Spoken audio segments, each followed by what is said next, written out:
bought them a little bit of extra time.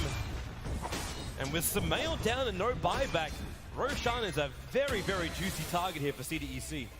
Yeah, EG are going to know they're going for it though. First of all, it would be pretty obvious from the lane situation, but they also have a good ward around the river area to see that CDEC are moving in there now. I don't think EG are interested in contesting this 4-on-5, but maybe they can delay it long enough for it to be a 5-on-5 if they Ice Blast and Fissure properly. There is no hook shot. They're all together. PPD, here comes the Ice Blast, ready for the dog! In from Universe! It's a disaster! CDEC!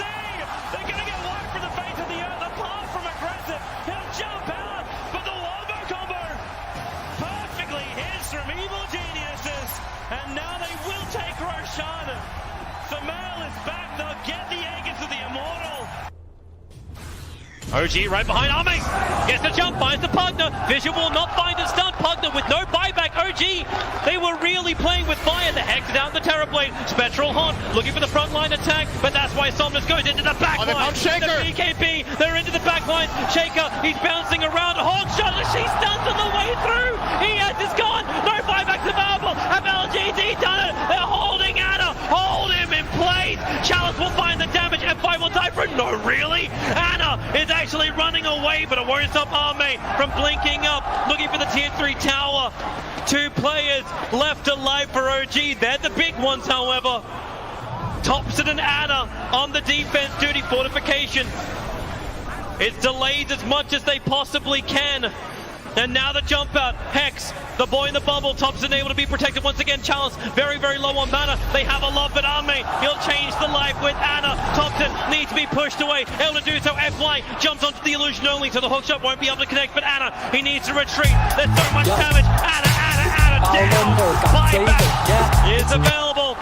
They still have not taken the mid racks. OG are just trying to delay LGD for the moment. 5 heroes around. The bubble is there protecting the melee racks. Anna, Sunder, once again the Sunder switches to life. Arme's back up to full health, but the damage from Thompson, it's good enough to kill off the bait. Buyback is there. Somnus leads forward. They just keep bunching them around, but they're still battling from inside the bubble. Pugner will come to the world living LGD. They're going for the GG push. They're going up the tier 4 towers. OG, they have to hold the line. They have the numbers. Seven from the side with a Dagon Arme. Thunder is back up. It is there. Chalice will fall. They lose the Enchantress. FY pushing around Anna. He's so low. Can they get the die back on him? You bet your Nelly they can. Arme still very, very low. The blast will kill him off. But buyback. LGD want this now. LGD, or can they? Backing up? No, they're not. Terrorblade. BT's forward. The ball is up. Thompson needs to defend. X-Nova very visible. You've got a very, very low life Marana. But OG, they can't find the target. X-Nova, he's got the grip. He's got the control. He's got the kill. Thompson is down, but ES is up.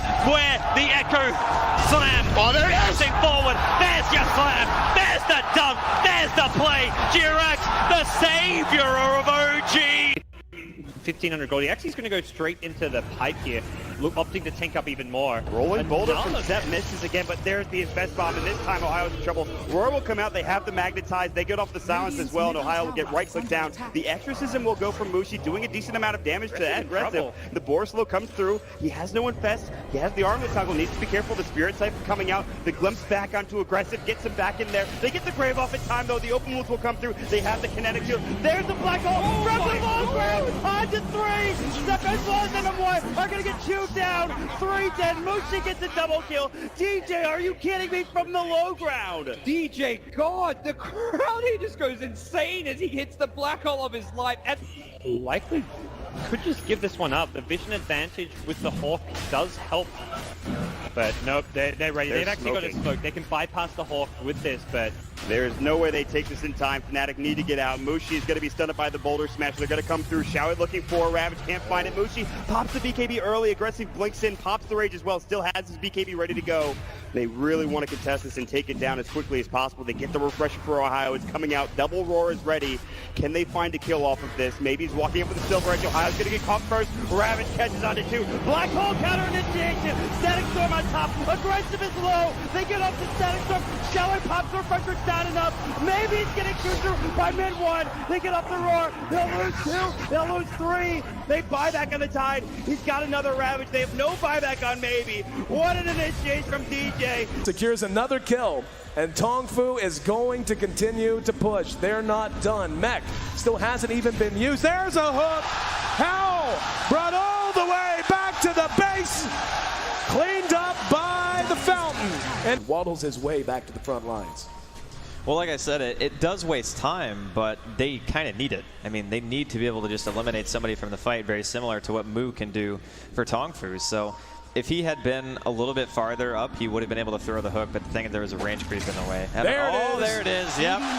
Banana going for a ride on the Dindy Express. Welcome to the well. He just goes to Tongfu. And now charging back out. Dindy going to be spotted, and he gets, no, he doomed to Chen. That's a much better choice. Oh, he got him. He got him. Not going to follow it all the way because we got a battle to watch with Puppy. Trying to get away from it. Going to be telekinesed back. And they will be able to get him as well. There you so a 1-for-1 trade.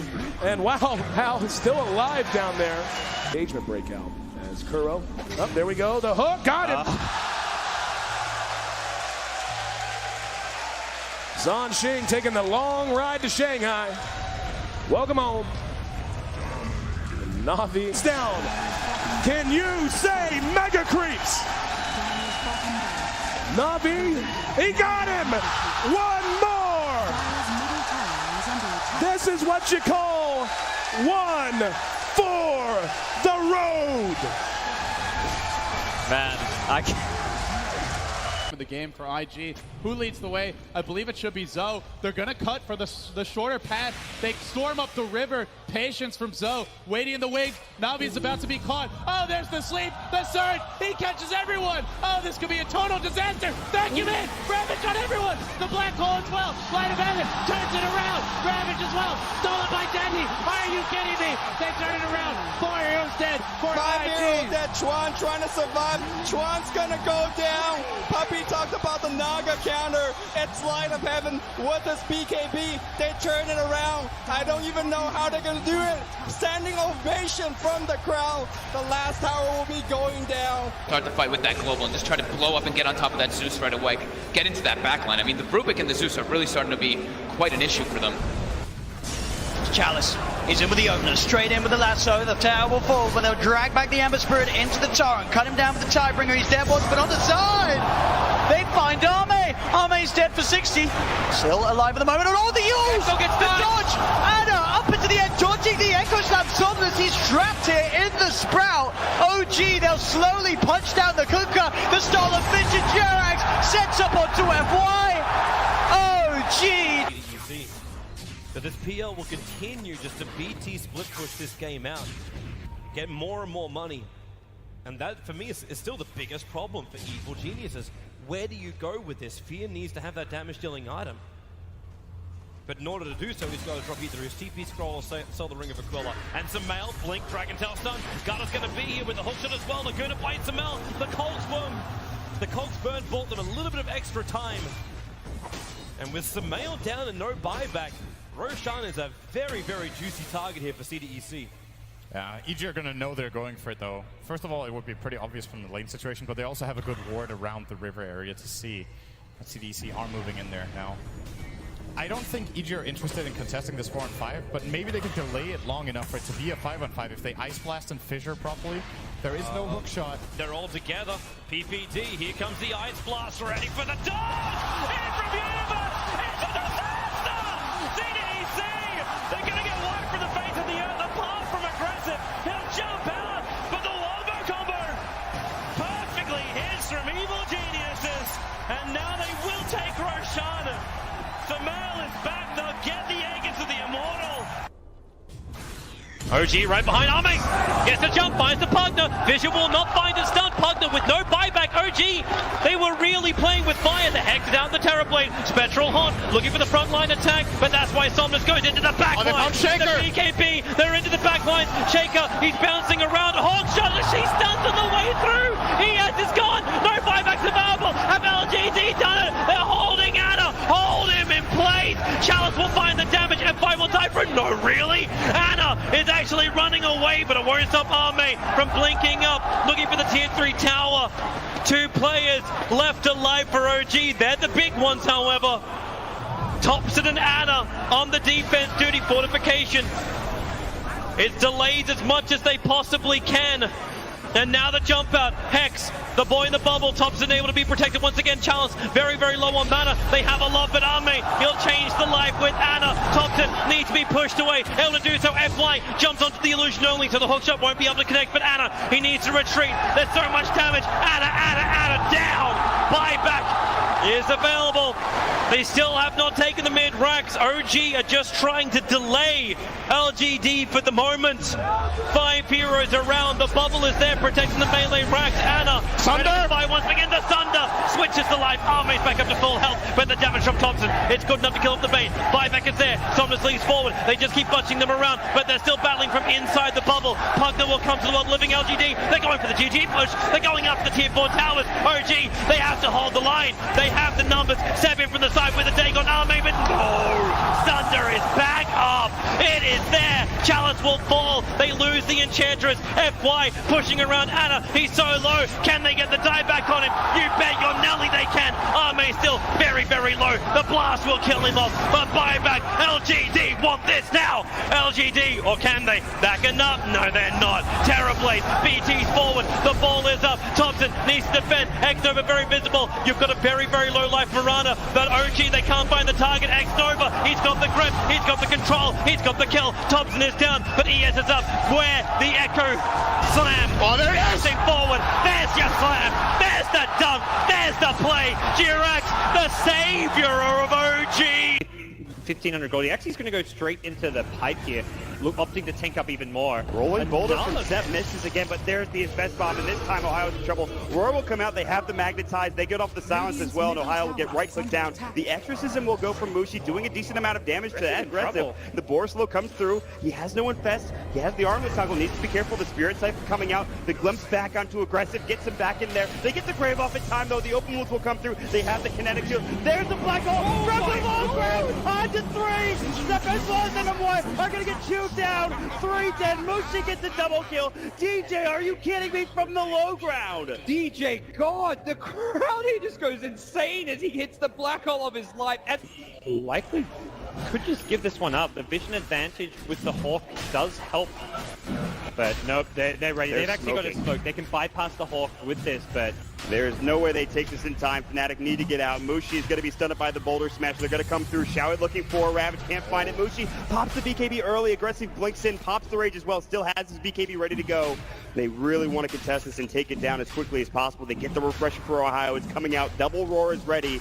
Can they find a kill off of this? Maybe he's walking up with the Silver Edge. Ohio's going to get caught first. Ravage catches onto 2. Black Hole counter initiation. Static Storm on top. Aggressive is low. They get up to Static Storm. Showit pops the refresher down enough. Maybe it's getting chewed through by mid 1. They get up the Roar. They'll lose 2. They'll lose 3. They buy back on the Tide. He's got another Ravage. They have no buyback on Maybe. What an initiate from DJ. Secures another kill, and Tongfu is going to continue to push. They're not done. Mech still hasn't even been used. There's a hook. Howl brought all the way back to the base. Cleaned up by the fountain. And waddles his way back to the front lines. Well, like I said, it does waste time, but they kind of need it. I mean, they need to be able to just eliminate somebody from the fight, very similar to what Mu can do for Tongfu. So if he had been a little bit farther up, he would have been able to throw the hook, but the thing is there was a range creep in the way. There it is, yep. Banana going for a ride on the Dindy Express. Welcome to the well. Aegis goes to Tongfu. And now charging back out. Dindy going to be spotted, and he gets, no, he doomed the Chen. That's a much better choice. Oh, he got him. He got him. Not going to follow it all the way because we got a battle to watch with Puppy. Trying to get away from it. Going to be telekinesed back. And they will be able to get him as well. There you so a 1-for-1 trade. And wow, Hal is still alive down there. Engagement breakout as Kuro. Oh, there we go. The hook. Got him. Zhan Xing taking the long ride to Shanghai. Welcome home. Navi is down. Can you say mega creeps? Navi, he got him! One more! This is what you call one for the road! Man, I can't. The game for IG.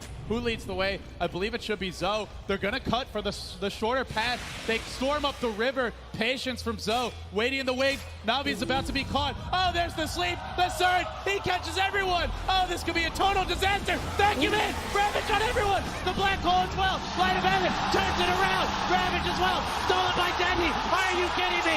They turn it around. 4 heroes dead. 5 heroes dead. Chuan trying to survive. Chuan's gonna go down. Puppy talked about the Naga counter. It's Light of Heaven with his BKB. They turn it around. I don't even know how they're gonna do it. Standing ovation from the crowd. The last tower will be going down. Start the fight with that global and just try to blow up and get on top of that Zeus right away. Get into that backline. I mean, the Rubik and the Zeus are really starting to be quite an issue for them. Chalice is in with the opener, straight in with the lasso. The tower will fall, but they'll drag back the Amber Spirit into the torrent, cut him down with the Tidebringer. He's dead, but on the side. They find Arme. Arme's dead for 60. Still alive at the moment. And all the use! The dodge! Anna up into the edge, dodging the Echo Slam. Somnus, he's trapped here in the Sprout. OG, they'll slowly punch down the Kuka. The stolen Finch and Jerax sets up onto FY. OG!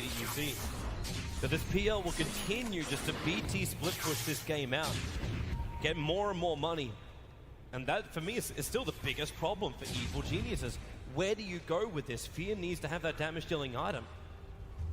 But in order to do so, he's got to drop either his TP scroll or sell the Ring of Aquila. And Samel, Blink, Dragon Tail stun. Garda's going to be here with the hookshot as well. Laguna bites Samel. The Cogs Burn bought them a little bit of extra time.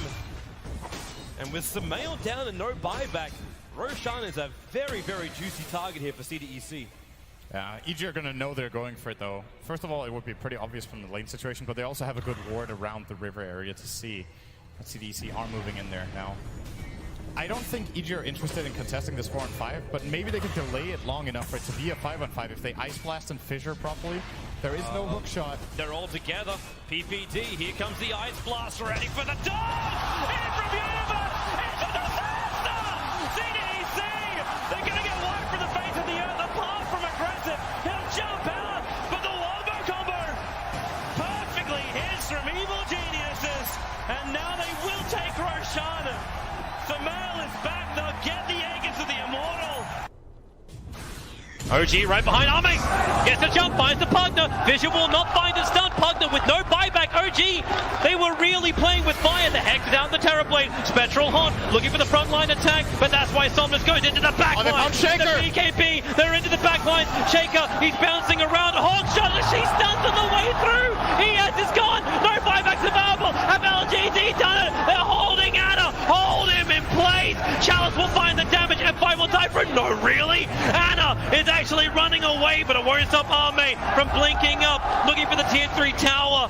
2 players left alive for OG. They're the big ones, however. Thompson and Anna on the defense duty. Fortification. It's delayed as much as they possibly can. And now the jump out. Hex, the boy in the bubble. Thompson able to be protected once again. Chalice very, very low on mana. They have a love, but Arme, he'll change the life with Anna. Thompson needs to be pushed away. Able to do so. FY jumps onto the illusion only, so the hookshot won't be able to connect. But Anna, he needs to retreat. There's so much damage. Anna down. Buyback is available.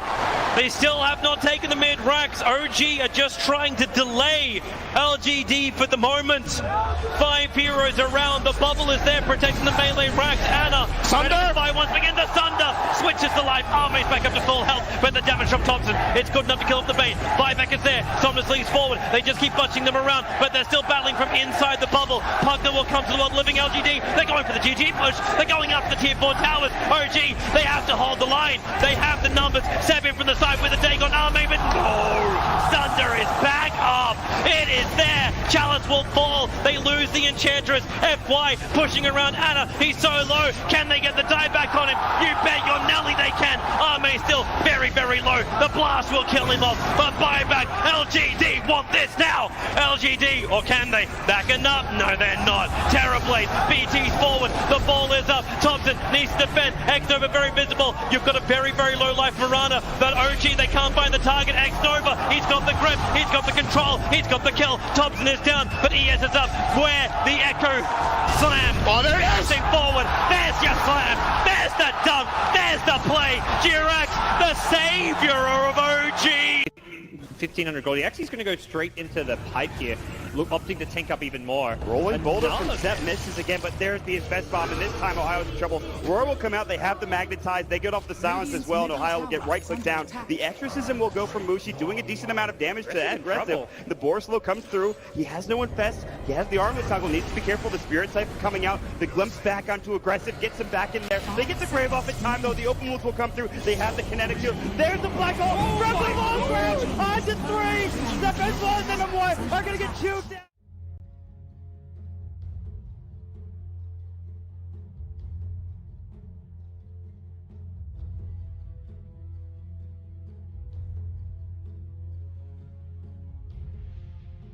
Radiance remain bound. RNG's turn to ban.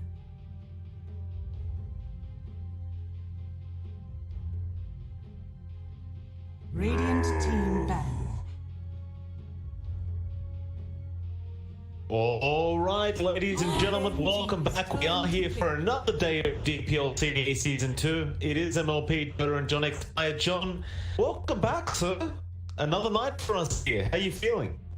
I'm feeling great. Yesterday was pretty darn explosive. Of course, we got the AM persona that day. We had 4 AM games across 2 series and not a single win for the Hero Mike.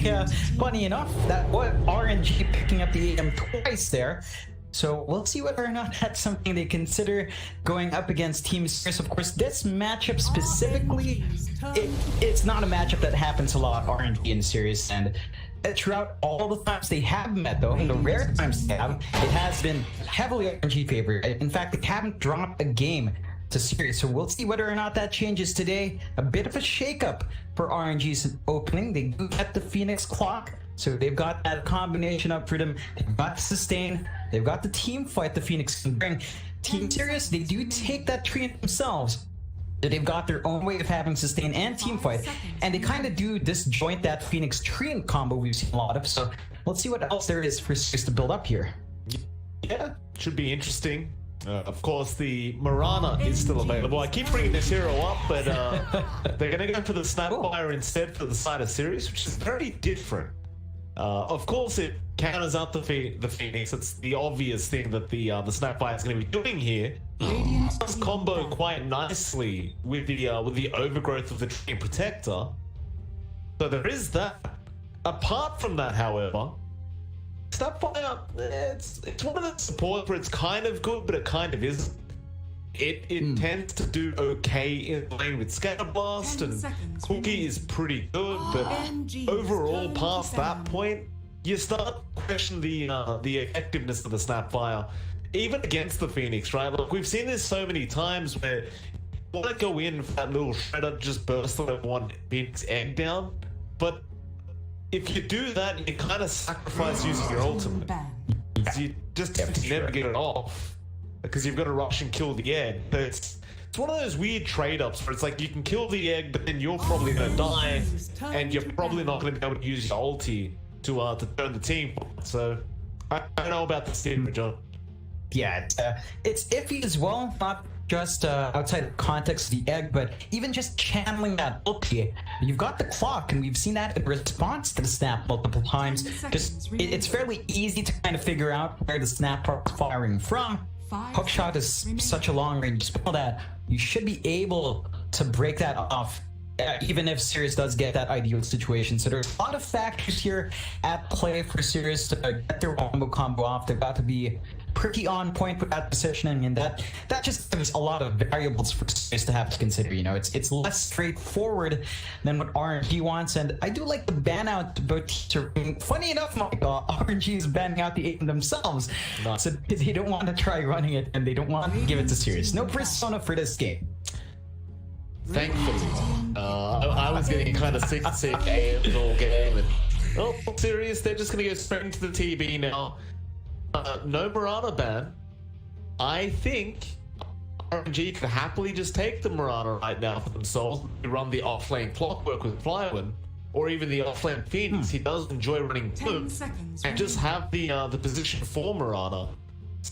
Seems to work quite nicely. I mean, you've got magic damage from Terrorblade. Arrow in cogs is pretty broken, but no, go after the Brewmaster, and that kind of secures their offlane now for RNG. I love the Brewmaster here. It just gives you that early presence, gives you that disruptiveness to these fights, so you have more tools to potentially break up the Snapfire Treant combo. You've got ways of isolating that Terrorblade out, and it's going to be really tricky now for Sirius to try to set against this tempo. The Brewmaster just does a lot once it hits 6. And even in that laning phase, we've seen that Cinder Brew do a lot of work as well. That's a lot of magic damage on here that really doesn't deal with it too well early on. It is true. Yeah, this Void Spirit can do it. Of course, they need to really set a nice pace to allow the Terrorblade to have space this game. So it already looked like one of those hard games for a Terrorblade, if I'm completely honest. With that Void Spirit coming out. RNG, their full pick up now. I wonder what they go into here. They are obviously their mid pick and their safe lane. You won't have the option of going into the lane here if you want to just dominate that mid lane up against the Void Spirit. Still have options like the Copter, however, who can do quite well. Still those very lane dominant kind of mid pickups that the Void Spirit enjoy playing against. But they are going to have a bit more of a think about it. Of course, it is DD, and had the lane been available, he probably would have just taken it. I really wouldn't mind seeing them just bust out a Conquer now up against that Void Spirit. It just does so well up against the hero, and in terms of team fight, having that boat is pretty nice. But no, they bring out the Zeus. Oh yeah, I mean, it's the straightforward Terrorblade counter, right? If you want a way to just burst that hero out, Zeus can do it from a mile away. He doesn't even have to be in the same fight. So this is going to enable RNG to just play aggressive from the get-go, especially once you hit 6 on Zeus. The matchup against Void Spirit isn't too bad as well. Like, the Void Spirit still has ways of playing around with his spell, still find his farm, but the Resonant Pulse isn't going to be blocking that magic damage, and the Deuce can just sit back, play with Arc Lightning, clear out his own wave, and really just needs to build that early tempo. So it is tying nicely for that early power spot RNG's going for. What was already a bit of a challenging Terrorblade game is now really just very, very difficult. We'll see just how much Sirius can really get, because the odds are stacked against him. You know, it's a Zeus, it's a Brewmaster, even a Phoenix is going to bring it down a bit. You really do have to be quite cautious with how far this Terrorblade gets out. 10 seconds remaining. It's been a while since we've actually seen mid-Zeus in all fairness. Like, it can be a little bit susceptible to the Void Spirit. I realize in the laning phase, obviously he's going to have the advantage, but I don't know, once you get past that laning stage, it's a pretty squishy kind of call that you can generally just down with this Void Spirit, assuming you have +1. But if they don't do that, then yeah, DD's just going to have the freeze time of his life, and he's just going to harass the hell out of this Terrorblade. 10 seconds remaining. Especially once you have that Nimbus up, and you can just keep tabs on what the Terrorblade is doing constantly. Still, final bannouts now. We'll see Raw never give up. They get rid of the Centaur plus the TA, just in case Sirius wanted to switch up their mid pickup now. If they get rid of the Medusa, there's only one ban left. It's still waiting in position 1 here from RNG, and looks like they don't want to play against the Arc Warden either, which is fair. I don't want to see it either, so there you go. Good ban out by Sirius, and now this final pickup for RNG. I wonder what... It's a tricky one to find that nice tempo set and core as well in the safe lane here. The Ursa's gonna have some issues with kiting up against a Treant and a Snap, and even a Void Spirit with his crowd control. It can be a bit tough. You don't tend to see the Ursa's itemize for, say, soft approach, so that is tricky. They do go with a Spectre, So you've got this global strat coming up, like the Zeus Spectre, Haunt with that Thunder God's Wrath. It's pretty potent. Like this actually gives RNG a way to get the Spectre active and fights early because of the Zeus. So off this actually ties it nicely, and with the pacing Sirius wants to play, you know, they're not going to be playing as fast. It's an up and down kind of beat with the metamorphosis of the Terrorblade. If that game drags too long, the Spectre is going to be a pretty strong response to that. It can kind of take over games if you just leave it alone. Not to mention, the Visage will come out for Sirius, and yeah, I was thinking this just before we started today. I was like, we haven't seen any Visage recently. What's going on here? It does come out again. I don't mind this Visage pickup. I don't really see much in the way of getting through the Gravekeeper's Cloak, and you haven't really got the greatest gate clear either. So it does seem like a pretty decent Visage game, and perhaps they'll just abuse the fact that RNG actually did end up going for a late game position 1 core. Going back to that Spectre, you do also have that global strategy now. The Haunting, Thunder God's Wrath, Nimbus out, and just delete someone off the map straight away. And that's of course going to be more of a thing once you have the Nimbus up on DD. But you do also have Super on that Clockwork who can hookshot in with the vision from Thunder God's Wrath. And just give you that added bit of damage and control of able to point in and clean up a nice easy kill. But the Visage definitely does throw a spanner in the works a little bit if you ask me.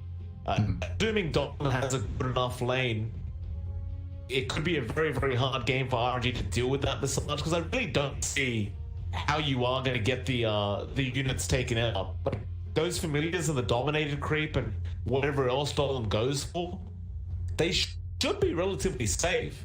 Yeah, that they should. The one can do is maybe whittle away with the Zeus, and I guess the Brewmaster Cinder Brew can eat through the Grave Crystal, but that's assuming you've got Brewmaster up against that lane, and early on that's not the case. You know, it's going to be Spectre alone, of course, up with the support against Dolan, and there are some really sensitive timings the Visage has to hit. Like you mentioned, the Dominator, that's going to be the first one, and maybe a Solar Crest down the line. You want the early aggression as well, so have to tie that into the Metamorphosis timing after Terrorblade and melt these towers.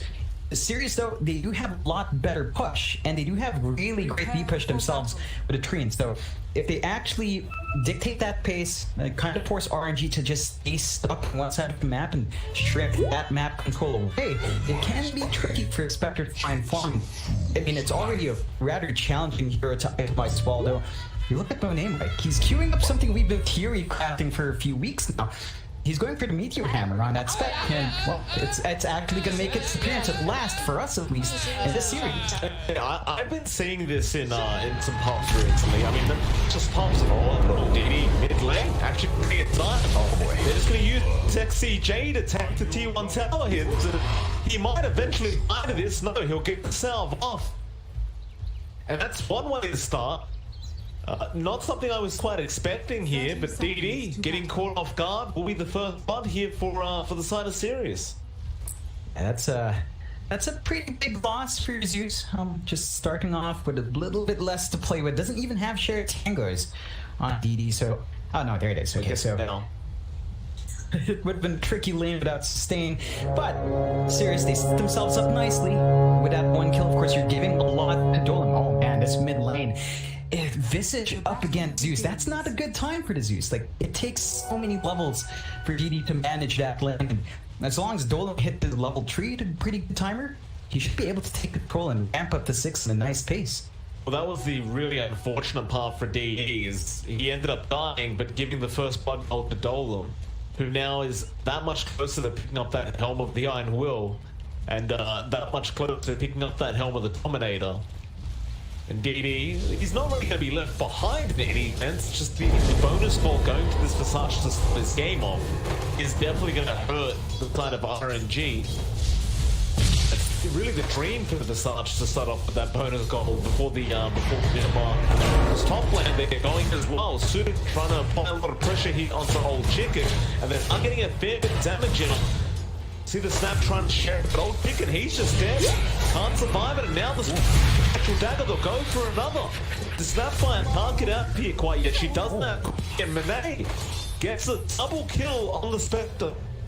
Oh, that's such a big start move. And like, they are keeping the Zeus in check with Dolem mid, but the Void Spirit up against Spec, it can be iffy, right? It takes levels for Old Chicken to be mobile. It takes levels for the Snap to be up there as well. And when you give a Spec this kind of start, it's a relatively easier build up to these cheaper items that Monet wants. I mean, it's really cheap to get that Perseverance nowadays. And once you have that value item up, the Spectre can safely transition to the jungle as well. I love the fact that Monet is actually going for this build. It makes me so happy to see it. I really do think this is the way to go with Spectres at the moment. It just feels so good. And like I said, I was watching a couple of pubs today, and I've been seeing Spectres going for this Media Hammer build, just trying to test it out. And in most cases, what I saw was it was doing some decent work. Whether it pays off this game, entirely different story. We'll see if Sirius can combat it. But at least we're watching Media Hammer Spectre in a pro game, and well, have a look at the last lane. Bot lane Camera. It's going to be there up against Fly. And of course, you do have Felix Sharba and XCJ on the tree and Phoenix respectively, just going at it with each other. But now there's not really much you can do about the Terrorblade, but I think as the levels go up on the Brewmaster Phoenix, the Cinder Brew plus Fire Spirits, they're going to hurt Camera quite a bit. Yeah, it's going to take a few levels, and it's going to be trickier because of that living armor. There's just so much sustain coming out from Sirius to keep Kama alive. You really just need EXP here, but with the pulls that Sirius is coming off with XCJ, you're not really progressing all too fast for both of these heroes. No, that you want on.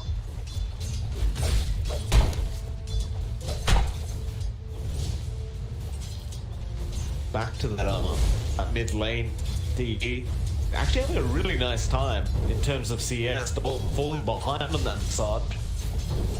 DD not really struggling too much apart from that first step he had. You could kind of argue the same for Dolem. Now that he has that Helm of the Iron Will, you can't really harass him out of this lane even if you wanted to. Unless we see a rotation, but Dolem is just going to be able to sit there and have a great old time. DD, he's trying to get through the HP pool of Dolem, but he's just going to passively regen that up. He should be just fine. Yeah, you're at the point with 2 levels of Gravekeepers, but it's a bit tricky for you to try to melt with Arc Lightning following the ball. It's just reduced so much more, and Dolan's just going for that conservative build. He just wants to maintain the lane, wants to find a farm. The upside of this is, once you hit 6, those familiars will also be equally tanky because of that poke. Oh, lane, XCJ, trying to go for the power room, doesn't successfully get it, but might still go down anyway. He's being burnt out, the APD. Nice Thunderbolt will get the kill. Not sure why my last hits slash device thing keeps changing on me, but good pick up there from the side of RNG. That's what I was trying to say. Look, if they keep this up, John, it's looking really good. Look, top lane Monet still having a decent old time. DS slowing down a little bit, but he's got that Ring of Health coming out. That should make him feel a lot safer. He's got the stick up. They are going to make a bit of a dive here onto Super, but he'll be fine. It's going too swimmingly. Yeah, it really is. The one thing Sirius really needs to wait out on are the level 6 markers. You know, you need EXP and Old Chicken, and he's trying to cancel out these pulls. He's trying to give themselves some space with chiming as well. But progression for the Snap Void is really what's going to allow them to start making plays on Monet, and Monet, he's got that Ring of Health up, so that sustain is already in the lane. You're not going to be harassing him out, and even Super just managed to snag some nice bounties. It makes it trickier for you to find that early boost. And RNG, I mean, they've set themselves up nicely. Like, even the warding they have is just so deep. They're just preventing any sort of bounce back potential here for Sirius in their own jungle. I do like the bolts. just nice and early, just to be able to really scout out how this Terrorblade going to be going. Top lane looks like Jumping is be in trouble, but he does land a cookie out. So instead they'll go for Old Chicken. There'll be a concept from Super, but Old Chicken will be able to assimilate out of it. The top lane, I mean, it's very rare that you get to see a Spectre being this aggressive in the safe lane. That is what we're seeing though. Like, every single time I look at this top lane, it is usually RNG that is the one trying to be aggressive here on towards Sirius.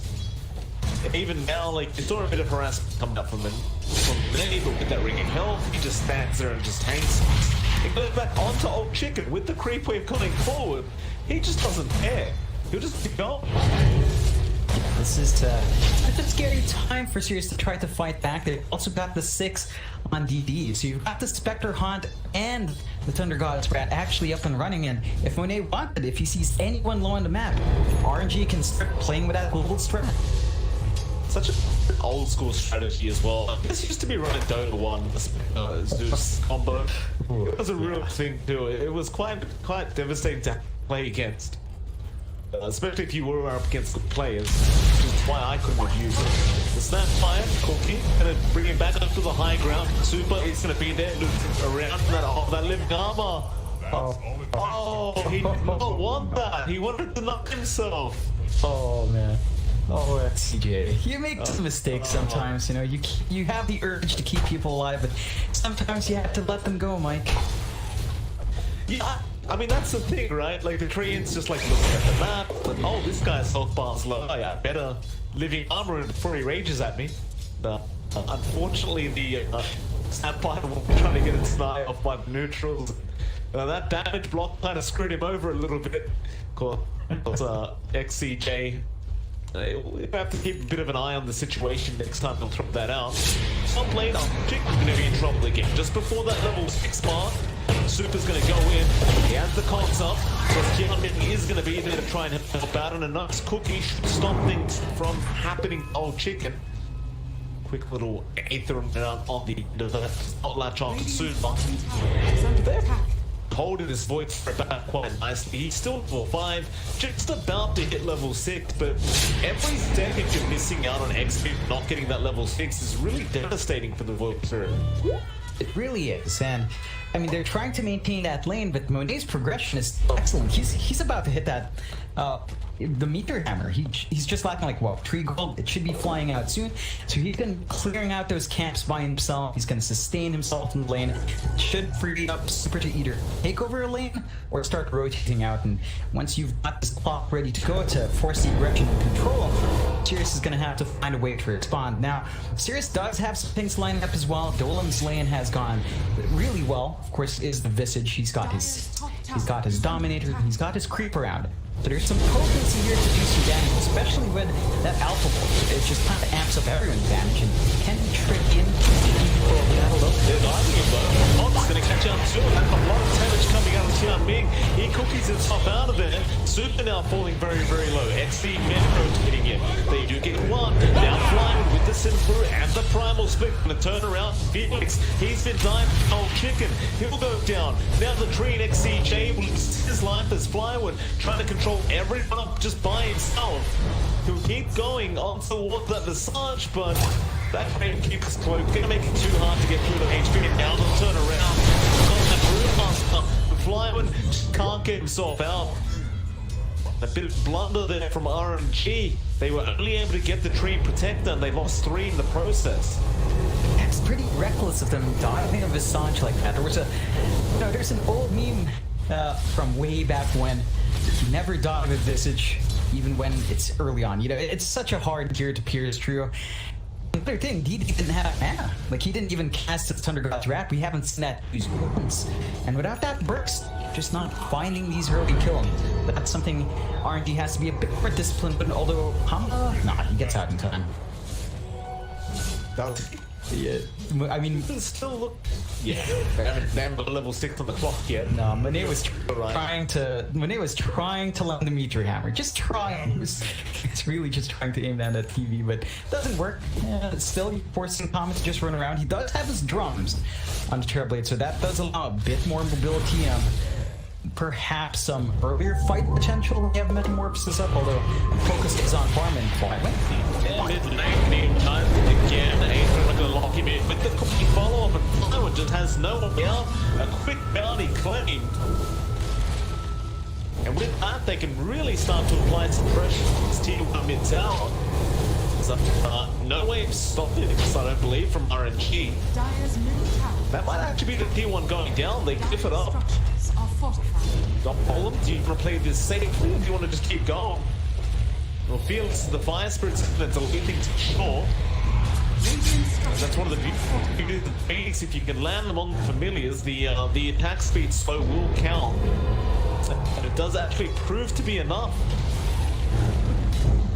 So, it's a very high cost defense. They had to drag in even Monet just a bit, so he's not farming up as much as you want, and you still have to sacrifice Flywin. You still need a lot more in that through. And it's Sirius's turn to just be aggressive. They're always grouping up these heroes. They're ready to find those pickoffs when they can. You don't feel particularly safe with Flywin, although he really just needs that space. There's some key timings for Sirius coming out now. Dolem is just rolling the pipe next, so that early magic damage, that early potency that Zeus gives you, it's going to be cancelled out if this Visage is just allowed to farm up. It's for RNG, they've smoked up under God's Wrath to Scout not being committed. Soon spot out Tian Ming, but they're going to go straight off that. It's very cool. Just fantastic. Tian Ming. And now he'll allow the boys to get out of there. Egg will be dropped, he takes that out as well. Now they can turn around, make a run for it, but they got the vines out. And that is what you call a perfect cookie. Oh man, oh yeah. I'm not sure if that was actually completely planned, because there was a cogs push on top of that. Again, it all just landed perfectly for Sirius at the end. Even Palm is around, he just popped the beta into a nice T1 push. Those are some big wins for Sirius. They get control over that dark jungle now. Can start dipping in quite forbidden. Monet is not going to be safe farming even on his own side of the map. Well, luckily for Monet, he did score the stacks in the jungle before they did overtake, so he won't be losing out on too much. That's another one of the little beauties of the Spectre media hammer, John. You can actually take stacks as this hero now. Top lane, Tian Ming gonna die to Flywin, hit him with the primal spring, or rather primal split for that, and now they are gonna go after XCJ on that tree protector. Be a nice easy kill. Flywin picking up a double. That's what it's all about for RNG, right? You just take a couple of heroes out, delay any forms of push here from Golem and the crew, and if you can delay things long enough for Monet to get out of control on the Spectre, things should be relatively okay. Yeah, it should be. The one issue is, you look at Monet, he's actually farmed up for the Radiance build. So with that kind of build-up, you're actually not going to be seeing as much hot aggression with the Thunder God's Wrath, and that does mean you're missing some key parts of pacing here. The Sirius, they know it's going to be slow from RNG, so they keep going. They're pushing the top tier 1, trying to hunt, not to find Flywin, but this objective should still fall. Should. And it will. Hammer just going to focus it down. There'll be no form of trade happening here for RNG. They can't really afford to have done with their current draft. They're just going to hold out for a bit. Here goes that T1 top. Felix, he'll be there to just get a few Fire Spirits out while he can, but they're not really going to do too much. He's just preparing in case they are going to go after that T2 top tower, but they might just go after him. Old Chicken is staring him down. Better off to go the other way. Nash Flywin getting caught by a blind Aether and out from Old Chicken. It's going to be no follow-up to it. And Sirius, they look like they are serious about actually doing some damage here to that top tier 2 tower. But with DD's presence there, it's just maybe not, but they do go in after Soup on that clockwork. Get out of there. Going down, falling quiet over there. Has to come in the Mortis there. They are all falling very, very low. But the Mortis Kiss is making it hard for them to re-engage on RNG. Tian Ming to the low ground. They're trying to go after those familiars now. They are not going to be able to get them. The best they can do is take the creep protector's life. It's not the ideal for Sirius, but not the biggest loss. RNG is wrong. They had to blow the Hawk, they had to blow the Thunder Gods then without finding anything major. So rather even overall, RNG still going to be happy with what they found. But it does get a bit scary. Knowing those spells are down, Sirius can still keep playing aggressively. No, that's a big pickup for Sirius. That's your mid Zeus going down, and he's just trying to farm up that Aghanim Scepter. He's been getting relatively close. He just needs about 2k worth of gold on that Zeus. But he's been forced to farm in a little more dangerous areas, and he does get punished for it. Yeah, and that timing on the Zeus is not going to be amazing, even if he gets the Ag soon, which he probably isn't. But if he does, they've already got that pipe on Dolem, so the entire team is just not going to be popping as much damage. This is going to cause some major issues for RNG when they face up against Sirius, because most of what they're doing now is magic damage. You just don't have physical yet with your Spectre. It's just not there. I think look really here for Sirius. They could just keep up this aggression. Olive might actually use some familiars, but no, he will get them safe. It's the setup for that top tier 2 tower, but they are starting to loop around here on the side of RNG, taking out Old Chicken's Krobia with the whole Yule dub. So Old Chicken not have his Yules there for 2 minutes, and it does appear that that cliff was going to be enough to force Sirius back. They just aren't willing to take a bad team fight at the moment. You can't quite blame them. Super spots out the snapfire. Does he want to go for the hook? He does, but he does not connect. Now they have this around. Super just going to have to take all this fire out from the snapfire. He's trying to make a run for it, but he will not make it out. Now Old Chicken looking for more. Doesn't have the 8th perimeter to lock down the Brewmaster, and it's just going to be about going back up towards that top lane. It's a great pick-off for Sirius. This will allow them to push in a bit more. I mean, all this time is giving them space to farm up in Kama as well. He's already got this S and Y on top of those drums, going for the BKB next. So Kama's going to be ready to fight very soon. You compare that to Monet, who's still saving up for the Sacred Relic on his Radiance, and it's just going to be a lot slower for ramp-up for RNG. So they need to keep slowing that pace down. As long as these tier 2s don't fall, RNG should be fairly satisfied, and they are keeping relatively well protected. They've also got some good wards to spot movement out here from Sirius, so not going to be caught by surprise here, at least not for a while. They did smoke up. Is that underneath the wall? I'm not sure if that ward caught any of the smoke, but I believe it may. Felix? He won't mind if he dies too much. He's just a support, but as I Vicar is starting to try and get himself out of this, spot out the Visage from a high ground. Dude, he tries to stun already, but does go down. Now the Hawk in with Primal Spit and the buyback from Felix. They're going to try to go after Dolem. Great hook shot out from Super. All comes out to Visage. Now the media having a full count as well, and that means that he will end up dying. And Felix is still on the hunt. He's going after XCJ on the Tree Protector. Drops the edge, clears out the trees, and their pop drum makes the chase for XCJ. Cinderbrew does connect. Icarus dive in from Felix. He knows he's still there somewhere. But it doesn't scout him out, and now does with the rocket flare flying in. XCJ will and the tree. But more importantly, they do kill off that Visage and Sirius. Are coming back in. For a snipe onto flank, perhaps they do jump in with Old Chicken, but Him does not lock him in. Now the blink away from Flyman. The more kisses will not land in time. RNG, you'd call that a pretty decent win. That is a really big win. Like, DD manages to build up the Ags in the end. So you're still dealing with that point, but we saw what happened. If you just lay on to Dolo, isolate him out, you can eat through him and you take that pipe out of the equation. can clean up quite nicely. So it's high death now, RNG. Still 10 to 10. Slight advantage for RNG. And when at Ags on DD, they can shove up games independently. They can play around the Haunt and Thunder God's Rat a bit better. Even Monet's build-up is doing pretty well. Just 300 gold off that Radiance. So our Spectre's starting to get a little bit more presence. Seriously, they need to start playing around comp. Like, he's very close to that BKB. Once that's up, they really have to find these objectives. The fact that these tier 2s are still standing on RNG means that that earlier invasion of the jungle is just really hard to replicate as long as RNG throws those resources up. And that does mean you're giving them all space to farm up, and Monet gets to just play down bot quite safely. They haven't quite punished the Spectre at all. That's a big with Camo on the TB, he just seems quite set on farming. He wants to just drag it out as long as possible till he gets to that point where he's, you know, just a massive TB.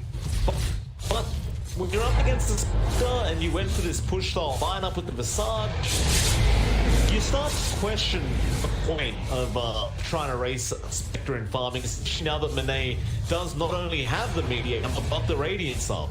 So he's got much faster farming up. He's going to go straight into that Manta style next on the Spectre, and it's just getting tougher and tougher as time goes on for this Sirius side of old Chicken. He's going to get scouted with that Nimbus now, and that'll pretty much move the Nimbus reveal from DD.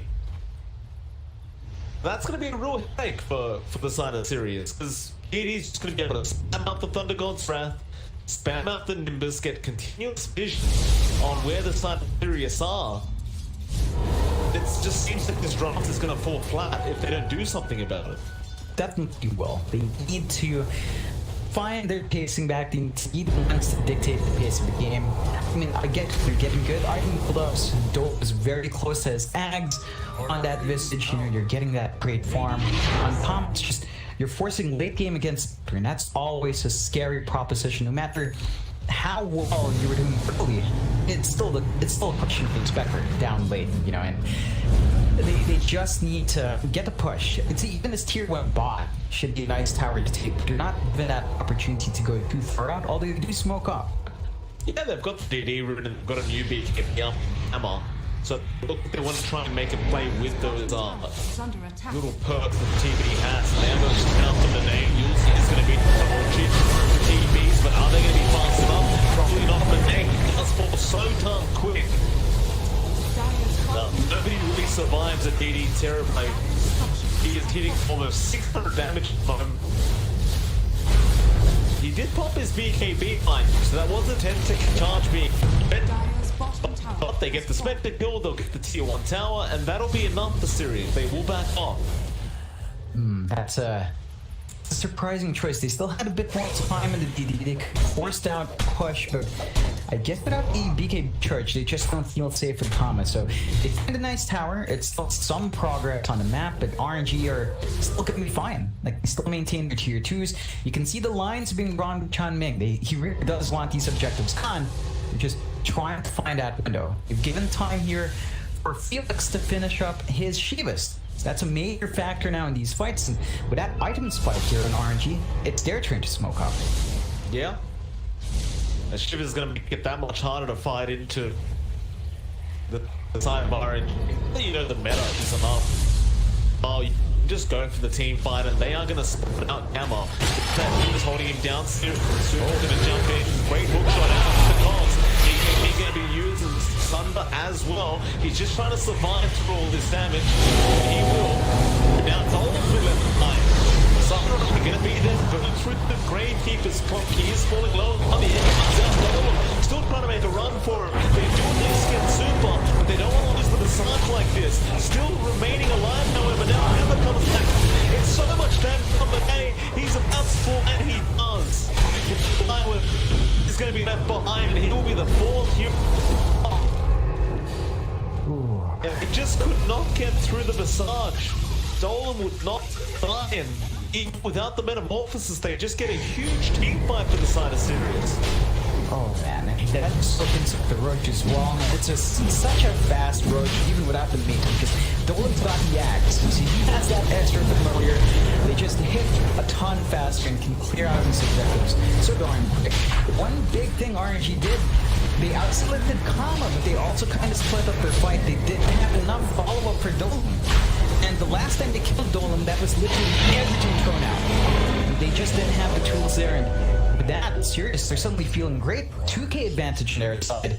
Even if they've used up a few charges on Kama, I mean, he's still very far ahead on that terrible 2k above both the Zeus and the Spect. So Kama's having a great time. He's working towards his Guardian next. This gives a chance for Sirius to find bigger objectives down or up top, and Chanming is trying to get them to do both, but they will settle for top first. And that should allow them to really take control in that jungle on the Dire side. Well, they might be willing to take another fight here on RNG side. They got that BKB up now on DD. Perhaps he was feeling a little bit susceptible. Don't feel that way anymore with that BKB up. But they aren't really set up to defend this tier 2 tower. And with that tower, even they have to pop the metal. Plenty of units and plenty of damage around this tier 2 to just take it out. No real reason to waste the metamorphosis. That's going to allow us to go back and finish off the guy Scotty. And once that Scotty's up, you start to get a little bit more concerned for RNG.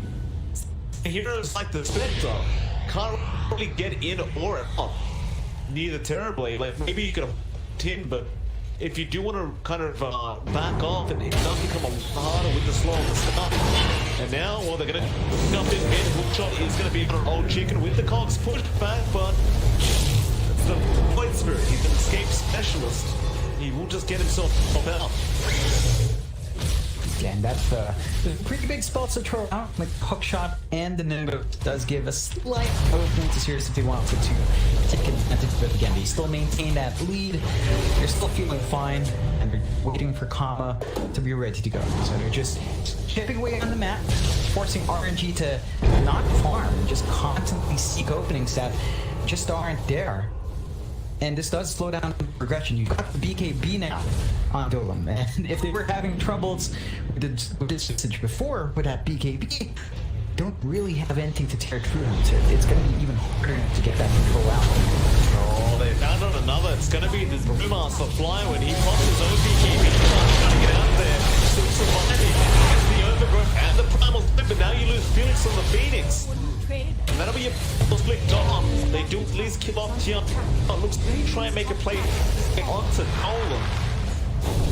But there's just no way to happen. He's got the Aegis, he's got the BKB. Whoa, that's happening. Kappa, he's just casually taking that tier 2 bottom tower. Nobody's going to be there to stop him. So they take the tower, and it's time to back off again. Yeah, it's a rinse and repeat for Sirius. They know RNG, they still need to wait for more farm on Monet. They need EXP on DD as well, because that level 20 point for DD on the Zeus, that's a major power spike. You know, getting that CDR or even mini stun, either one, really depending on what they need. But it's just such a big boon for the Zeus. He needs to hit that. And as long as they keep stalling out like this, it's just such slow progress for DD. It's getting to that point where Dolan's going to have AC hubs to... That's when you kind of look at this this draft series, you start to get a little bit more concerned with RNG. That AC just going to make it very, very hard to defend these towers. It only is set to get worse. He's going to work to that Abyssal Blade. He's going to desperately need some form of control to hold down this Terror Blade and just get those attacks out. Right now, it just seems so far-fetched to even kill off the Terror Blade as a Spectre. Maybe with the backup of the Zeus, you might have enough. Thunder God's Wrath just casually come out, scouting out the side of Sirius, but they are in the mid lane. They're more than happy to reveal themselves trying to take that tier 2 tower. Just nothing to stop them. Like, they don't even have better in front of the 30s. With a big Cogs pushback going after Dolan. This Visage is falling very, very low, but he still has the Aegis, and no, never mind. He's still not dead. There you go, the Aegis is gone. They get it a second time. The egg is going to be committed. Dolan again just All of those Phoenix going straight after DD. DD falling low, but the egg will protect him. They'll go back around onto that snap. FTR is being chased down by Flywood, and RNG still making their way in towards his team fight. They'll go after the tree, and XCJ, he does die with those mortars misses. It's so much damage with the reflection out from Kama. And now Nate, he's looking to make a run for it, but the control is going to be up from Old Chicken. He does connect with the 8th remnant, but Nate still trying to make a run out of it, but it looks like he is just dead. I don't know what you do now, Kama. Battery assault, he gets a thunder off in time. Super may turn Kama. He will end up dying. Now they can try for Dole, but on Chicken, he's going to come back in between these two. Dole, Eager is not going to be there. He'll go to the TP plan. They can't actually cancel it. They went for the hook shot to Old Chicken instead. And they do end up getting the point for a kill. And so ultimately, for all that mess, it does seem to have favored the side of RNG. They're basically got a full team wipe if you want to count the large ages. Yeah, that's a massive win for RNG. The concept of buyback for Super, but you know that's not the biggest sacrifice to make. It does give them a little bit more leeway. Of course, if they do find more, it would be nice. But Fly might be a bit over, although it's got backup. They've got the guarding increase control on the slow, so instead of off to XCJ, they have the Nimbus. Not quite. He dropped it a bit backwards, and it looks like RNG just going to take time to get a bit more file up on the net, trying to get some tower damage onto this team mid. This tower is just still standing. He just can't take it out. Will be ended again by the side of Sirius. And you start to wonder now how Sirius makes the high ground on play, because it's not really going to be that simple into the Phoenix Zeus. No. You can just kind of run in with meta and all the units you have with the Visage. Hope that's going to be enough, but you don't really want to lose those units. No. It'd be a bit difficult to get to that high ground. It is, and if you do bleed those units from the Visage, it's a lot of gold to be pumping back to RNG. They're going to have to be a bit patient here. They're going to need to wait for a few more items. I think damage on commas was certainly a factor. It's just not quite up there. So find someone out here. Fly when he does use his BKB just to run away. Make sure that 8th remnant doesn't hold him in. We'll go after the outpost just quickly. While RNG just happen to stay away from the side of Sirius for now. They're just not interested in fighting if they don't have to. Perhaps once Monet has that lifestyle up himself, he'll be more confident in going for the next team. Kama, he'll be working towards his full Daedalus build soon. In fact, he's already got the Cryptalus up. Daedalus does make that AB a hell of a lot harder. It's just the matter of really melting through these heroes a bit faster. Like, it took a while for Monet to die, all things considered, considering how much more Sirius had to play with. That Spectre was staying alive longer. He does have his points of talent. They jump in again. Yes, unlocking Super. One of his pieces flying in. Super, he's gonna melt. That's a little box 5 pickup for the Sirius. Get a bit more. Everyone from RNG does appear to be just fine. Yeah. Again, not the biggest sacrifice. The pause your pawns fire like that. Monet's still getting some space to farm up. He has yet to be punished for doing luck through like this. Dude, gonna jump in. He just wanted the illusion rim. And that's a bit of a risky rim to go for like that, but he makes it happen. And on top of that, Kama now does have his Daedalus up. Yeah, that's the damage is streaming in now for Terribly. Can rip through that, rip through some of these heroes a bit faster. So smoke flying out for Sirius as well. No Roche, unfortunate for them, that's still half a minute off. But they could try to find a pick off to transition to that objective if we get lucky.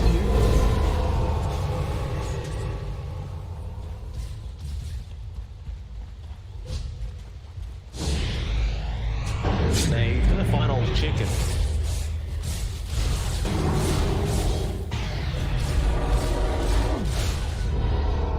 with the 8th remnant.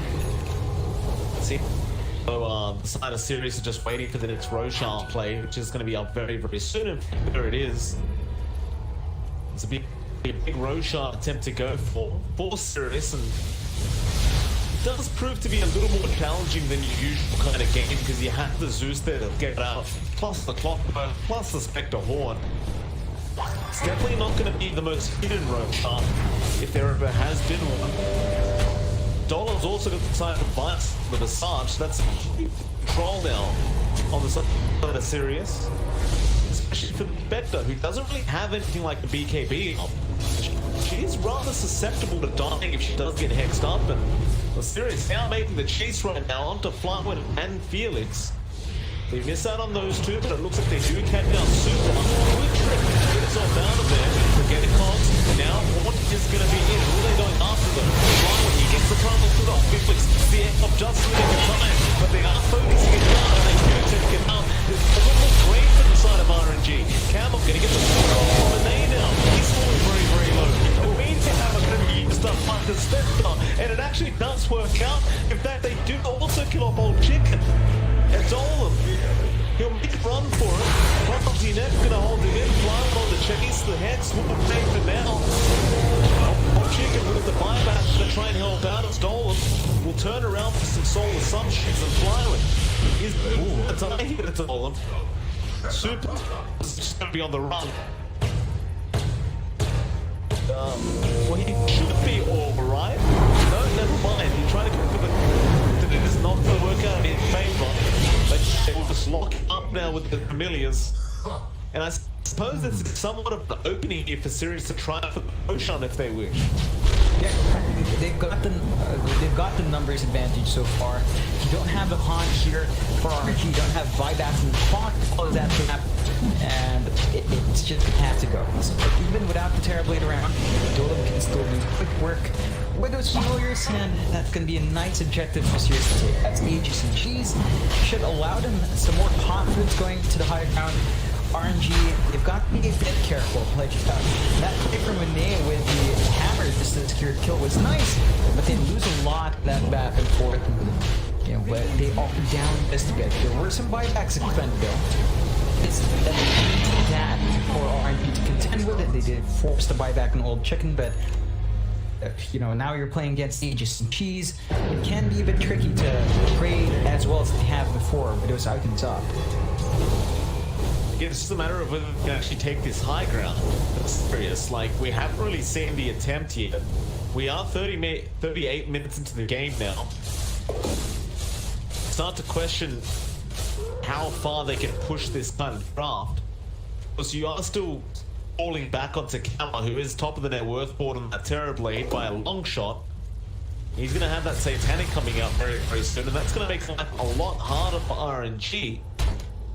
We'll see when they actually got now, so just simply wanted to block out the Thunder from that EB and just not have to deal with that in the middle of a team fight. And in all fairness, had that Thunder not came out, that last team fight, they probably would have taken out the EB without actually having to let Monet die. Perhaps, no, in fact, he'll switch around. He wants to go for the BKB now.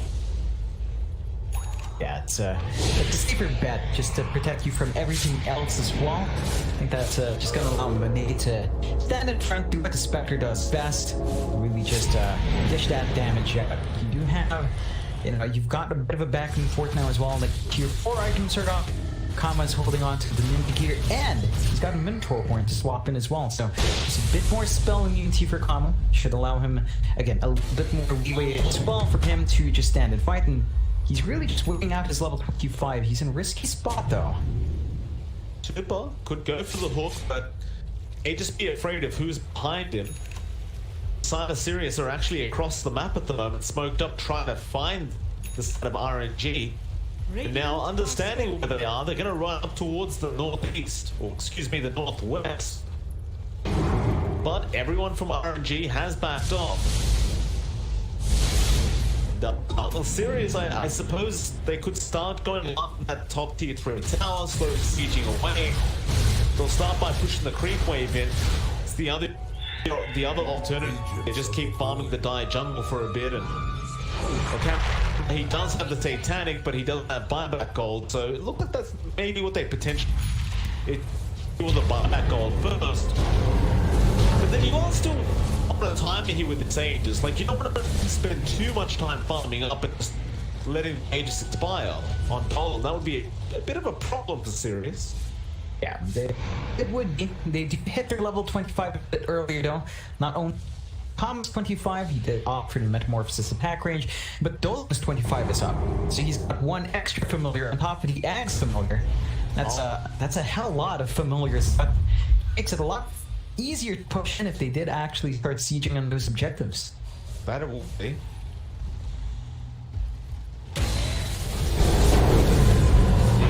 Slowly force in the mid-wave, but judging by the lines that have been drawn down by Tianming, it looks like they do want to just keep farming up for a bit, just to secure the control and choke the side of RNG out.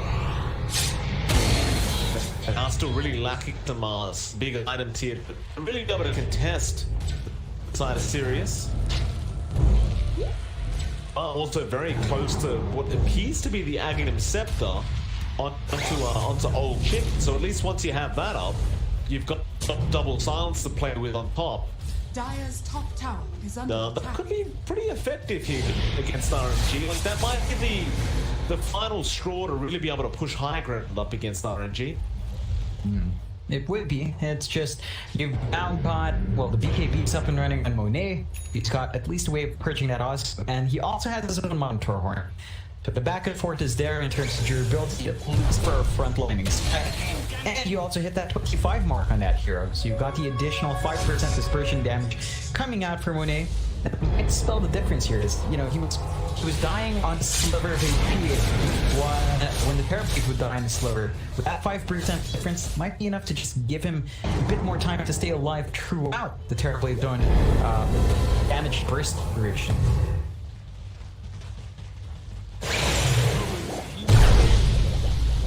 RNG just gonna do the standard quick pushing kind of game, fly and can force it the vault wave. So the same thing up the top lane, you've got the Nimbus there from RNG.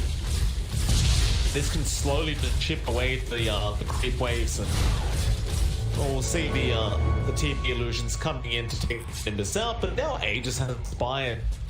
So now you're lacking that Aegis. That'll probably mean that Sirius will wait for the next Roshan.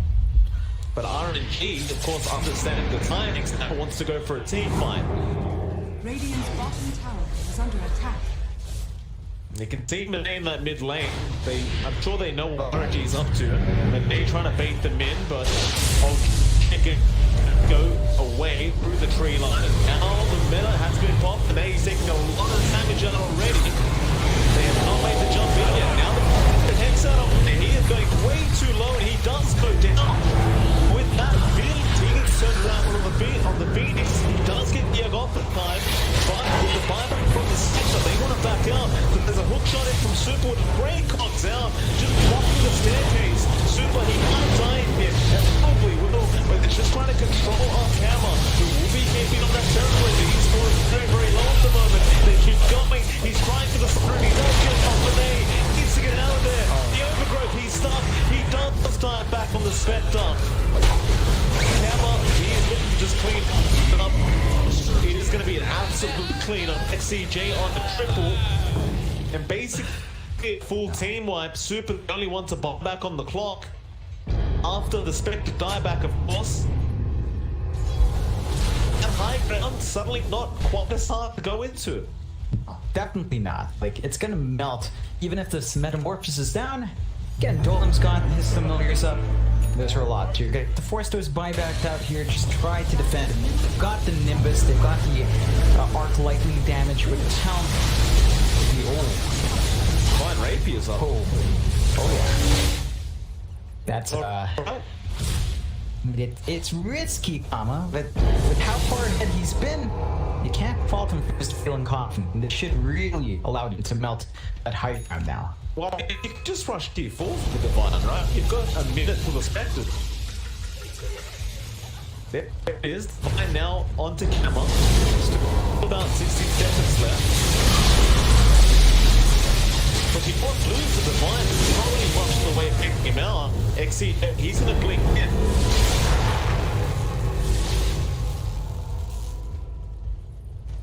I don't know, but this is way too passive. Do they not realize the dieback happened from the spec? I think they do. It's just that they don't have meta, so they have to put Kama right in front. And I believe they're waiting for the resummon for the. Yeah, he was down to familiar. He needed the resummon as well. So if they wanted to, now would be the time. It's just given enough space for Marine to now the Phoenix going to be head start. Flyman's going to jump in. It's actually needs a team fight if they can burst them down fast enough. But they can't. Sirius is controlled up. He does get his BKB up, but now the overgrowth is going to force out the egg usage. And the primal split out of Flyman. It's going to lead to nothing. RNG just going to be okay with everyone surviving and just backing off. But we're back to the same kind of story here for Sirius. How do you push high ground? Maybe with the meta up now, maybe they think they can just take a quick racks. Yeah, it's safer. There's additional range from the town, so Common can stand from afar and start chipping away safely. That's a lot of damage. But someone's gone in. It will be the Prime of the Brewmaster going under old chick. Camera. So much damage in that third lane at the moment. My goodness. I think what he's for at the moment was that dangerous, but he hasn't had the opportunity to hit anyone yet. They're thinking, where do they go now? It's going to be up towards that top lane. Very, very hard to slow this down. Now chipping away the HP pulls with Kama. He's just going to sunder his teammate. Now, maybe Ham's going to be there from the day. It does connect onto Kama because there's a follow-up to it. Or maybe there is. Super shots in. He does push him back with the Cox. Kama will pop the BKB and Satanic with Monet. He'll go straight after Double-Elimination. Trying to take down the Sunder. They do get it. Now Kama, he's make a run for it. This is a very scary situation. He's trying to Sunder. He can't get it up. He keeps getting stunned up. Now he does get the Sunder. He'll turn around to Super. He keeps going. Terribly. Kama, he does go down the Divine. It's on the deck. It's still there. Nobody's picked it up. Nolan, he can't get it. He's full of items. So he will be able to take it in the Spectre. Oh, DD, he could still be in a bit of danger now, but Monet, he could just make a run for it with his Divine, or maybe just even go back in. But no, with DD going down there, definitely backing off. They're going to turn back on the Zeus. Now they might even kill some of the Phoenix, and they will. That's 3 heroes down with no buyback. But you've got to stick with the Divine, and you've got flying with Primal Split. Can he defend? Monet, he's going to go in with the Minotaur Horn. Does get stunned up with a basher. Oh, Chicken's still gone. They X him up down. Spectre couldn't get the BKB off Monet. He does go down. That might just be it. The Divine of Dead Kama not even moving with it. He's just leaving it. There it is. He picks it up again. And that's it. Game 1. Nope. RNG to defend it. He will fall in. Last time. You can see Kama to hunt somebody before the game ends. Cool. It's a close ball. RNG. I don't think they're going to make a comeback there, but not quite. Oh, just a lot of back and forth, really even.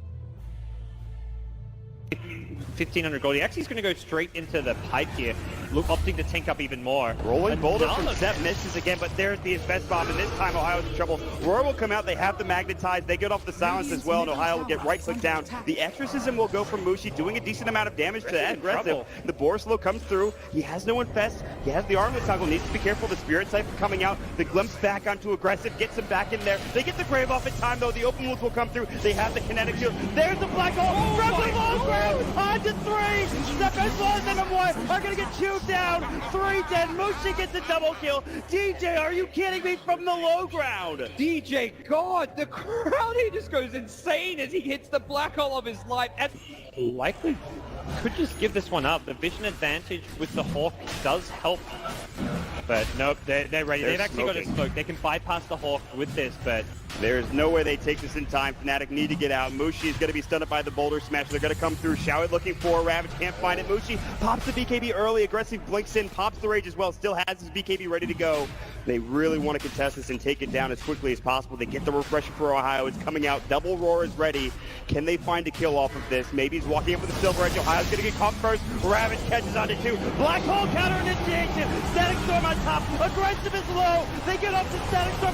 Showit pops the refresher. It's not enough. Maybe he's getting through by mid 1. They get up the Roar. They'll lose 2. They'll lose 3. They buy back on the Tide. He's got another Ravage. They have no buyback on Maybe. What an initiation from DJ. Secures another kill, and Tongfu is going to continue to push. They're not done. Mech still hasn't even been used. There's a hook. Howl brought all the way back to the base. Cleaned up by the fountain. And waddles his way back to the front lines. Well, like I said, it does waste time, but they kind of need it. I mean, they need to be able to just eliminate somebody from the fight, very similar to what Mu can do for Tongfu. So if he had been a little bit farther up, he would have been able to throw the hook, but the thing is there was a range creep in the way. And there it is, yep. Banana going for a ride on the Dindy Express. Welcome to the well.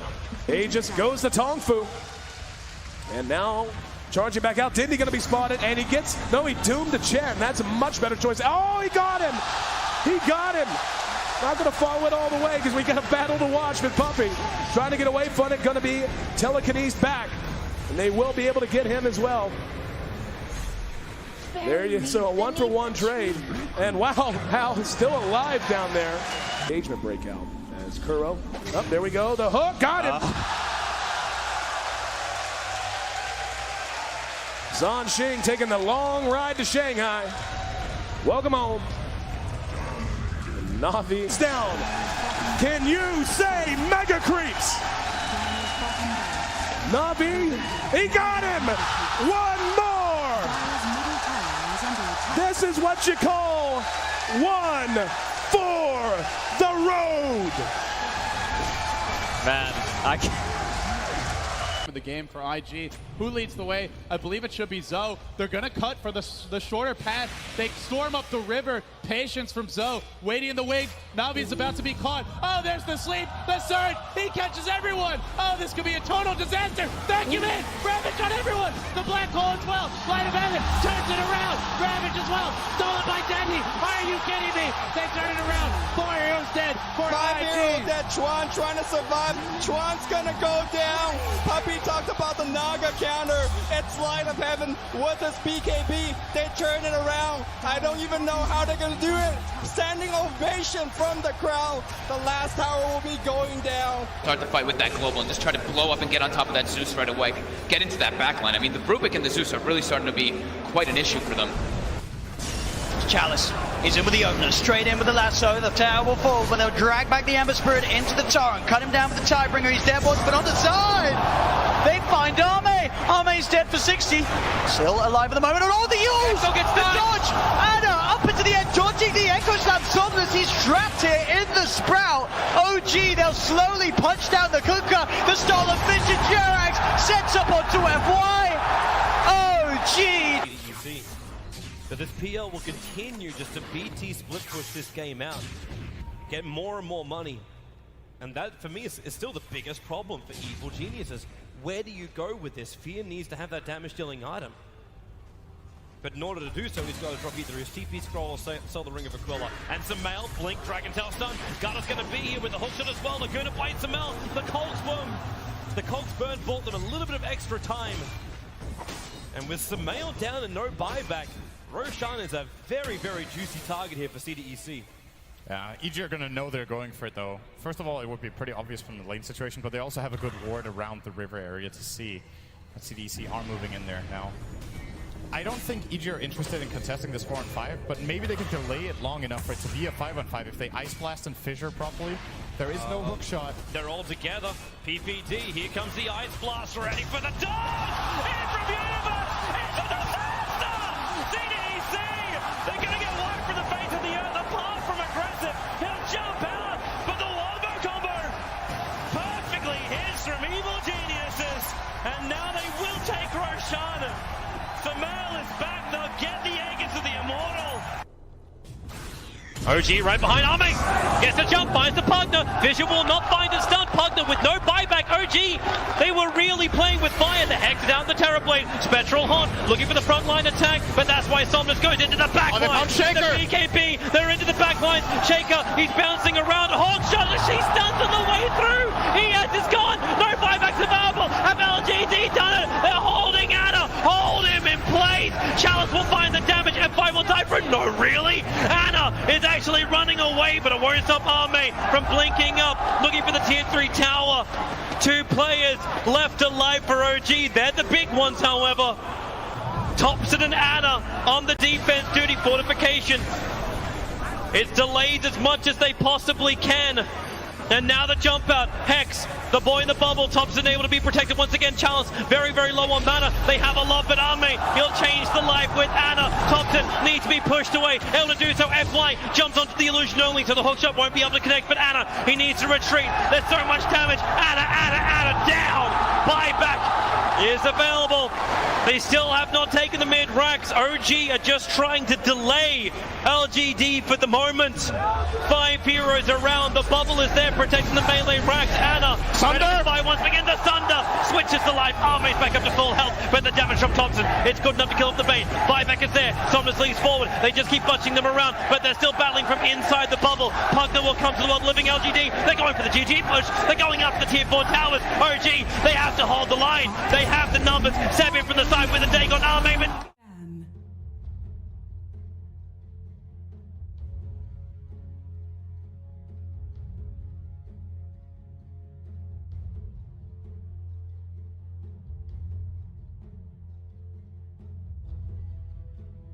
10 seconds remaining.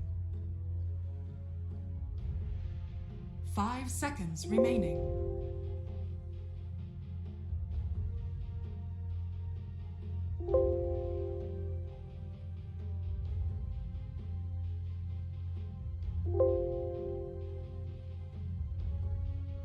Dire team ban. RNG's turn to ban.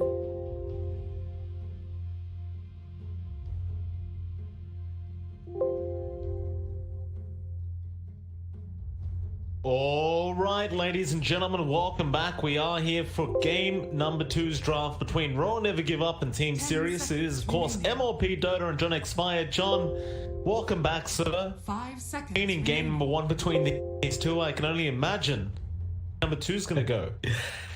I mean, that team was really explosive. We saw a lot of aggression from Sirius. They played around with their TB and with their Visage really well. And of course, there's that moment where he dropped the Divine, and it felt like RNG had massive opening, but it wasn't enough. So we'll see how much RNG shake up. They do actually ban out that Visage, so you're not going to have that coming out for Dole. That might make the difference here, as Sirius really did have a bit of a runaway game there off the back of how durable Dolan was. RNG, they get the opportunity to pick up the Quap, and Sirius, they get to start off with the NP that we've seen across multiple games and really a lot of varied roles. So still relatively open from both sides and still gonna figure out what they want to get done here. That's just basically what happens when you have these heroes that are just so popular, but you've only got 2 bans for either side. In that last game, I mean, you had all 3 heroes that were banned out, apart from the Venge being the 4th, but all these heroes just not going to be in the game for game 2. that does just allow the Quap Nature's Prophet, which are both extremely popular. And he's hoping they won't be in the upcoming hero patch. So we've seen enough of these guys, and well, Roy never give up. They go back to the Earthshaker. Team Sirius will go for the Nyx Assassin. Oh yeah, I love that response. The Nyx into Shaker and even a Quap. Spike Carapace is going to be relatively easy of a way to break up the combos from both of these heroes because they've got such wide AoE spells. The Nyx can punish that nicely. You've got this sort of roaming strat now with Nyx and NP. Once you've got that Vendetta up, you find a target, NP can port in, get the damage off and stuns off, and that's one way for Sirius to now escalate. Of course, RNG with Quap and Shaker, and they've got a really potent team fight. You have to be careful here on Sirius and how far you clump up, especially with those treants from the Nature's Prophet. Shaker can punish that quite a fair bit, and of course Quap is just highly mobile. Beyond the Nyx, you're going to be looking for maybe an Orchid on the 10p just to get that control out on this really slippery hero. Be interesting. We really haven't seen much of the Nyx Assassin, but when we do see it, it is quite impactful, that's for sure. Kind of wonder as well, like, you know, I'm going back to this new hero patch that's meant to come out, but I wonder what they're going to do to Earthshaker. It's just... It kind of disappeared for like maybe a month or two in terms of its popularity, and then it just came back because everyone realized that having, you know, 3 different stuns is pretty overpowered. And I don't know, I just don't see how you nerf Earthshaker to make him bad. It always just seems like it's going to be good. In fact, part of me just never wants to see it get nerfed, because I personally think this is one of the more entertaining heroes to watch and play. And I don't think it's completely broken. But, you know, the Ice Frog, he works in mysterious ways, John. I don't know what he's thinking. Oh yeah, I mean, God only knows what the Great Frog's thinking, but I don't think Shaker's... He's been doing well, and whoa, Sirius! They take the AM, not dissuaded by yesterday's game. We'll see if it finally breaks that losing streak by 0-4 in every single game. Let's see if Sirius makes that. If they make it 1 out of 5 or keeps going 0-5. Sirius, they've got a lot of work to get done here at AM. That they do. Raw never give up. Now, seeing the Anti-Mage do go into the Centaur War Runner, does tend to do quite nicely up against the AM in that off lane. You just generally don't really care about your mana pool as a Centaur, as you can just double edge and use Retaliate. Just do that instead of bothering with Hoof Stomp. I do like the AM into the Quap, if I'm honest, John, because the Mana Void just has so much value. Of course, the Quap doesn't necessarily enjoy going up against the AM. She is a natural Orchid carrier, which can be problematic, but assuming you can get a quick Manta style, it doesn't even matter.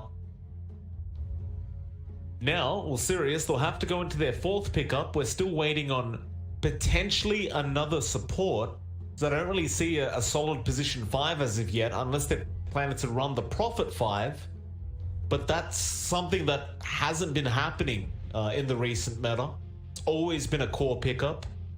So you'd imagine Sirius should probably just go ahead and pick up their POS 5 right now. RNG's turn to pick. There it is. They'll go for the main. Safe Bane pick, you know, it's not too flashy, it gives you that solid control. Now you've got the Nyx and the Bane to really hold it on that Quap.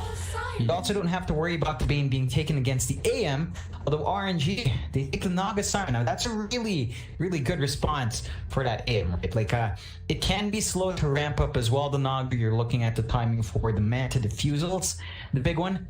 But with the Song, you've got a way of isolating that AM. You've got the Ensnare, which is pretty darn nice even after the Manta. You know, you can just catch out the AM still, kind of try to keep him in the spot, and pull him down. Once you burn through the AM's mana, he can't really escape, and the Nagastarn does that really quick with the illusion spam. So it's a bit of a back and forth here. There are some sensitive timings for both these heroes, and these two cores kind of match up against each other pretty evenly. It's going to be interesting. I didn't think this is the way that RNG was going to go. I don't know if I really like the Naga Siren for the AM, if I'm perfectly honest, but I do appreciate the fact that there's not really much to deal with the Naga in this current draft from the side of Sirius, so it makes enough sense. The only real role we're looking for here from Sirius is the offlane as well, so you don't really have the greatest role to have someone that can actually pursue and consistently deal with the Naga. So I wonder what Sirius will opt for, because you really don't have any wave clear at the moment. No way of getting through the illusions, apart from Battle Fury AM, but that's not what you want. It's a tough one. Well, it's tricky. And they could still run maybe the offlane NP with a mid Ember if they wanted to. It's still a natural counter. You do go for the Ember up against an Illusion Hero. You still have to worry about, say, the follow-up from the song. You're gonna have to be fast in those fingers because you get so much more value now for RNG with that Slipper Hero getting caught out. But it is a way to mitigate the impact of the Naga. Now, they do ban out the Underlord from RNG's side, and that's a solid offer to ban out. Now, it does look like they do expect the NP to be down mid, and just having something else to match against the Naga. So, options are rather limited. It would have been really good if they had access to something to allow them to play faster. You need some team fight to come out here from Sirius just to give themselves some room to play as 4 and give their AM all the space in the world. It's just you've taken care of all the big ones, so their options are really limited. It's down to how fast Sirius really does want to play here. Well, they're going to have a think about this final pickup now from RNG. They are still lacking a position 5 of the both heroes, leaving those support pickups till the last seconds.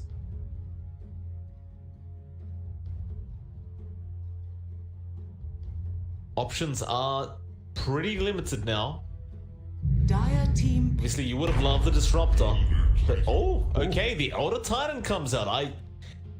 I don't mind this, John. The ET plus Naga, it makes it really easy to get those stomps into the Earth Splitter with that Naga Siren song. Not to mention just the aura that Elder Titan provides is going to make it so all the damage coming out from RNG is going to be amplified so high. Sirius end up finishing off with the Necrophos, which is pretty intriguing, because I didn't really think of that as the counter towards the Naga Siren. Perhaps they just don't care. Yeah, that's it's an old chicken anti-mage, not a Kama. Oh, it's also they're doing something here. Teams here, they're trying something different for that AM.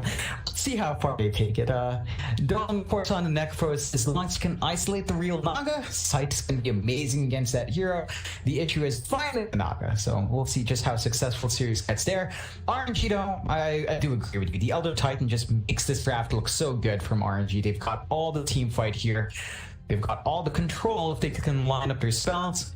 And as long as they play around a song, it's going to be pretty easy to line those spells up. So a lot of potency there. So it's going to be an interesting back and forth. I'm so curious as to what Sirius want to do with that old chicken AM. I just it's going to be fascinating if they do actually run that in a different lane. I don't know what to expect anymore. Like Sirius is they're trying to surprise us here. Yeah, I look forward to see what this is meant to be. I'm sure they're going to just run old chicken as a position 1 AM. Well, they're not, clearly, because Canada's there, but they're up to something. I'm sure they're not just planning to run utility AM. You know, I don't think that's a thing. We'll find out. I mean, I'd love to see it work. I'll give them that, right? We didn't see AM win once yesterday, and I'd like to see something different, because the Battle Fury build wasn't really panning out from those last 4 games we saw. Prepare for battle. Well, does look like old chicken's just going standard. He's going safe lane, just shaking up where the players are playing. So Comp's going to take that MP. And we're going to have Dolam on the off lane Necro. So nothing too exciting. They're just giving it to old chicken. Probably just more comfy in that hero, which is fair enough. It's going to be a pretty tricky lane. And we've already talked about the Centaur AM. It's not the most fun for the AM, and Flywind's going to have a pretty decent ramp up. Going to be important to keep Old Chicken down. It's just really how fast Old Chicken can ramp up to the Battle Fury. That's going to be the key timer for AM, and you know, it's great for it. When you see the AM, it's pretty much the same strat. 4 Protect 1, rush Battle Fury, and kind of wait for the farms to pour in. Gotta love it.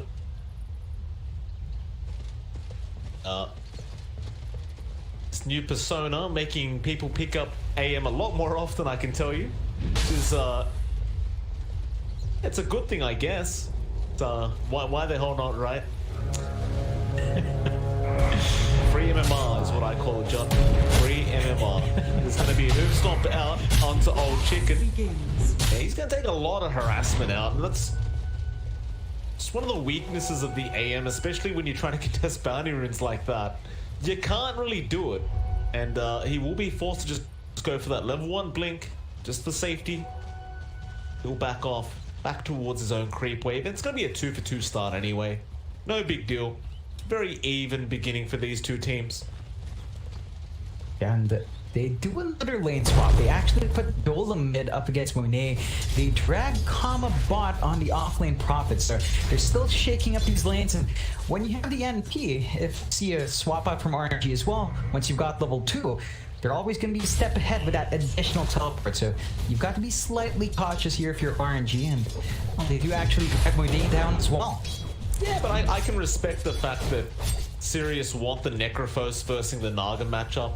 And that's like you said, Kama's about to hit level 2. And once he does, if they want to go for the swap, they can very, very easily. Dolem's already thinking about it. He's already kind of maneuvering his way bot. And yeah, they're going to do it again. Kama will TP. Dolem's going to run bot. I guess it does do one thing for Monet, and that's give him a bit of time where he can just secure his own level 2 on the Naga Siren. But you also have that level 2 mark on the Necrophos anyway, so it's not like you're really getting an XP advantage while the Necrophos is missing from this lane. And now it's just a matter of whether Monet's going to switch it up again. And he is. He's going to TP mid, but Dolem has his TP ready, so this should be a very easy swap. Yeah, and you know, Kama's got that level 2, he's got his teleportation, so they don't even teleport to him. He's just walking through mid. He's intercepted by DD, so he's coughing some damage, but again, if these musical lanes are just so tricky to maintain, and they just commit that TP. I mean, that's just commit it, right? Like, Monet's immediately going to start walking down again. Oh, man. Dolem, you want to do it again? Yeah, Kama's just going to stand here. It's like, all right, well, off you go. Time to walk down bot, Dolem. On the bright side, you know, they're getting plenty of exercise, these two. Dolem's going to be very fit by the end of this. So will the Monet Naga Siren. In fact, Monet's just pulling the small cap now. He's had enough. He's like, screw it, I'm playing support now. You guys do whatever you want. I'm just going to pull camps, and this is how I'm going to farm. No, eventually he will make it back down to the safe lane. Dolem's going to be here, and he knows Dolem's here. Just, it's enough trying to go for these different lanes, I think.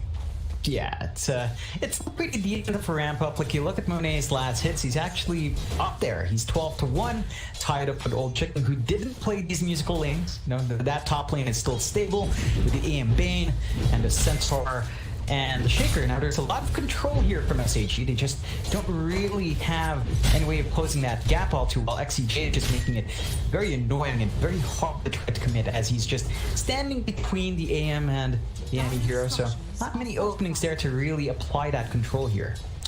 Bane player, just keep hitting him. What are they going to do? Hit you back? You've got Brain Sap. You can just heal yourself back. It's just common sense, though, isn't it, John? It's just such a great support to have, the Bane. It makes it. And Felix can't do anything. Like, ES first Bane in the off lane, it's a disaster for the ES. He literally can't do anything about this. Yeah. So Old Chicken, he's off to a great start. Flywin, he's doing okay on the Centaur. Like, he's top of the last hit spot. He's just fine. But his objective is certainly going to be to try and slow down the anti-mage. And so far, he hasn't really been able to do that. And we'll skip that for a second because Super bot lane is going to be the first blood. Camera able to pick it up on the Nature's Prophet, and we're swapping lanes again. Camera will be up against DD mid. Dolem is running back down to wherever, and Monet's literally jungling. He's had enough. He's given up on the, and this happens every time they do these lane switches. One of them eventually just ends up going to the jungle. Yeah, the good thing about this though for Monet is at least the Naga at level 4, you know, with the mirror images and the Riptide can clear these camps well. So you're not actually missing anything too much farm. You still would prefer lane creeps, but it's still a steady ramp up for the Naga Siren. You keep it safe. This will give some room for Super to some EXP on that Elder Titan as well, which is really important for the hero. Just hitting that 6 mark is going to be big. So it kind of opens it up just a bit, but Sirius, if they're aware, can start trying to track Monet and gets a bit less safe if you do start to plant those aggressive wards. So that's something Sirius should get to in a bit. Chan Ming does have a spare ward. Could just get into that jungle to keep track. I mean, that seems to be the play to make. Just follow him all the way. Just soak XP off Monet. Maybe use your impel to steal a creep or two here and there, but just stealing XP off the Naga Siren would be quite infuriating here for Monet. Instead, they're just going to try and dominate Super in this spot lane. Just try to make it so he can't really soak XP very well, but he's going to be just fine. So Qian Ming eventually is going to make this rotation to the jungle. He's level 4 anyway. He's basically on par with Monet, who's just hit level 5. And he spots him out. This is all you do, John. You just stand next to the Naga Siren, soak some XP, steal some creeps. Monet eventually might either go to the triangle or give up on this jungling tactic.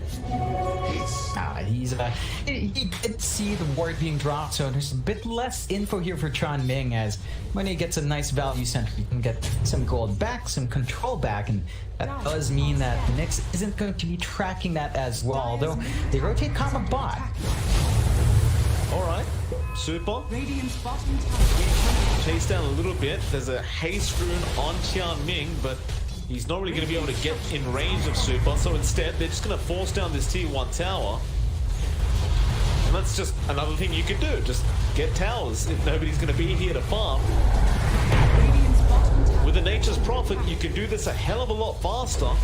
Super, he is trying to slow this down a little bit with that Elder Titan, but ultimately Qian Ming is just keeping him in control, and now the Sprout is going to come out. He is completely surrounded. He'll go for a bit of a stop, and it will at least connect onto Dolem. But the TP back in Kama with the Sprout once again. Super, he has no way to chop through that tree line and should just be dead. Kama will pick up his second kill of the game and does give the tip over to Super on the Elder Titan. Meanwhile, top lane, RNG are trying to apply pressure, and that's actually a very nice fish route from Felix, but they still aren't able to kill off XCJ. They're not really able to get much tower damage out either. At least they do get the courier of the Bane. But there's going to be no trade here for RNG. No, you do get a pretty good stride with Flywind. He does have the Vanguard, and maybe you find XCJ for trouble. Okay, Flywind doesn't want to die though. Impale connects, Old Chicken has him trapped in the tree line. That's going to be a kill for the AM. Flywind does get taken down, and now Kama makes the rotation in. Just off it. And Felix should eventually just be dead unless Super does connect the stop like that. But now they bring DD in on the Quap, who's been rather quiet this game, but he does finally join his team. He will be unable to kill off that Prophet. He does TP out in time, but they at least get Felix out of there safe and sound. Yeah, it's a decent trade. I mean, you're still coming out ahead here in Sirius. You're forcing RNG to commit just as much in these hunts, and you're giving your AM a lot of space. Now, this isn't the most impressive ramp up for Old Chicken. You can still see that Monet is actually top of that word, just staying in that jungle and contested role. Old Chicken. Links away, now the Stampede, they'll go after XCJ, but he gets a nice Nightmare off. Fisher is going to allow them to secure the kill, surely. He'll make a run for it, but eventually this should be a kill. Straight sap? Stop? No, they'll get it. Just took a bit more time than you would have liked. And with that Bane down, looks like they are going to be able to secure this top tier one. Yeah. A bit objective to take. Flyman does make it rather easy when he pulls aggro. Again, he's got the Vanguard, so he can cop a bit more damage. RNG, despite being a bit behind in kills, you know, they even out the map control here with that tower. They're still giving way more space towards Monet. The Naga Siren just farms just a bit faster than the AM without a Battle Fury. You know, it's down to the illusion spam, it's down to the Riptop. These casts just really melt. And Sirius do have to start playing around with his Nyx. They need to find pickoffs with Chanming. The ideal target's still the Naga, but right now you just need to get yourself a bit bigger. They're just going to go after Felix. This top lane, he's going to get sprouted up. Doesn't have Echo yet. An old chicken going to join in. He has the Fisher and will kill him, but he does go down. But what a great Sonic wave out from DD. Kama, he will die for the sake of that ES kill. And it just took them way too long to be able to take him out. Next CJ, he's going to chase down Super on the Titan. Just trying to take that boundary away, but eventually you are going to be forced to back off. You don't have that level 6 yet on the Bane. RNG, I mean, they're still finding some pretty positive trades in these little engagements we've been seeing. Yeah, and old chicken. Not he's in trouble. He flicked away. Now rotations in. Monet might be in a spot of danger. He does not have Song up. He's not skilled enough, and Tianming trying to go for the block does miss out on that, but hits the impale, and now old chicken back in there. But Monet hogs the drums and tries to make a run. In fact, he'll turn around. Kama, you got to be careful. It's a lot of damage. Nature's Wrath and Snare going to be there. Kama will die. Monet now with the Stampede just going to run out of there. And they just don't have the lockdown. He'll come back in. Tianming will scout him out. But now you have backup. DD joins in. Old chicken, he will die on the AM. Bean script now, but the Echo not actually going to reach XCJ. So they do kill off the Naga Siren, and now Dolan. He'll make a chase off to Felix Shalba. And should be able to secure the kill unless he gets denied by neutrals. The Death Pulse won't come up. Oh, no. Yeah. Yeah, that's unfortunate, but still pretty good trade for Sirius. A lot of back and forth. You can't underestimate the damage Naga does, and this is the aggression that Naga can bring you early. It is slightly tankier because of the illusions. It does do a lot of damage with the Riptide, and once the illusions are up and running, you don't want clump up like that. This is only going to get worse, you know, once the Manta's up, once you have the Diffusal as well, you can expect Monet to actually start fighting earlier, whereas Old Chicken is still going to wait for the Battle Fury. Once you have that, you wait for the Manta. Once you have Manta, you wait for possibly a Basher or even a BKB in this game. It really just depends, but the aggression for Sirius is going to take longer. They really need these key items up on their other cores. They need Comet to get the Orchid. Without that, you're not killing these heroes fast enough, and you just run the risk of having RNG come in with her backup. And DD has been very good with those counter initiations. He's just always there when Sirius is trying to commit, and they always do come out with a bit of a better trade here on RNG's end. Yeah, DD has been just farming up and joining in whenever he feels like he needs to. But every time he has joined, it has panned out the way of RNG. Dolan going to avoid a gank attempt mid lane. They might make a chase onto XCJ. In top lane, looks like they have found out Flywin, who was just trying to escape the grasp of Kama and Tianming. Be able to. An Old Chicken does pick up his second kill of the game on the AM. Let's get him a little bit further, or rather closer, to his Battle Fury type. Yeah, and still that's going to be really important for Sirius to start ramping up. DD. Smoke up there. We want points. Nice Fiend script. They did catch up Monet. You've got no way to stop the Fiend script, and they do get the Reaper side down. Fisher is going to be nice out from Felix, but they don't have follow-up. There's a Sonic Wave. It's not quite enough. The side of Sirius just looking to retreat. More TPs in. Flywin gonna be there onto XCJ, but you have Tianming with the impale. XCJ still alive with the brain sap now. Will probably eventually die in this Bane, but it's a Bane for a Naga Siren. You could not be happier if you are Team Sirius.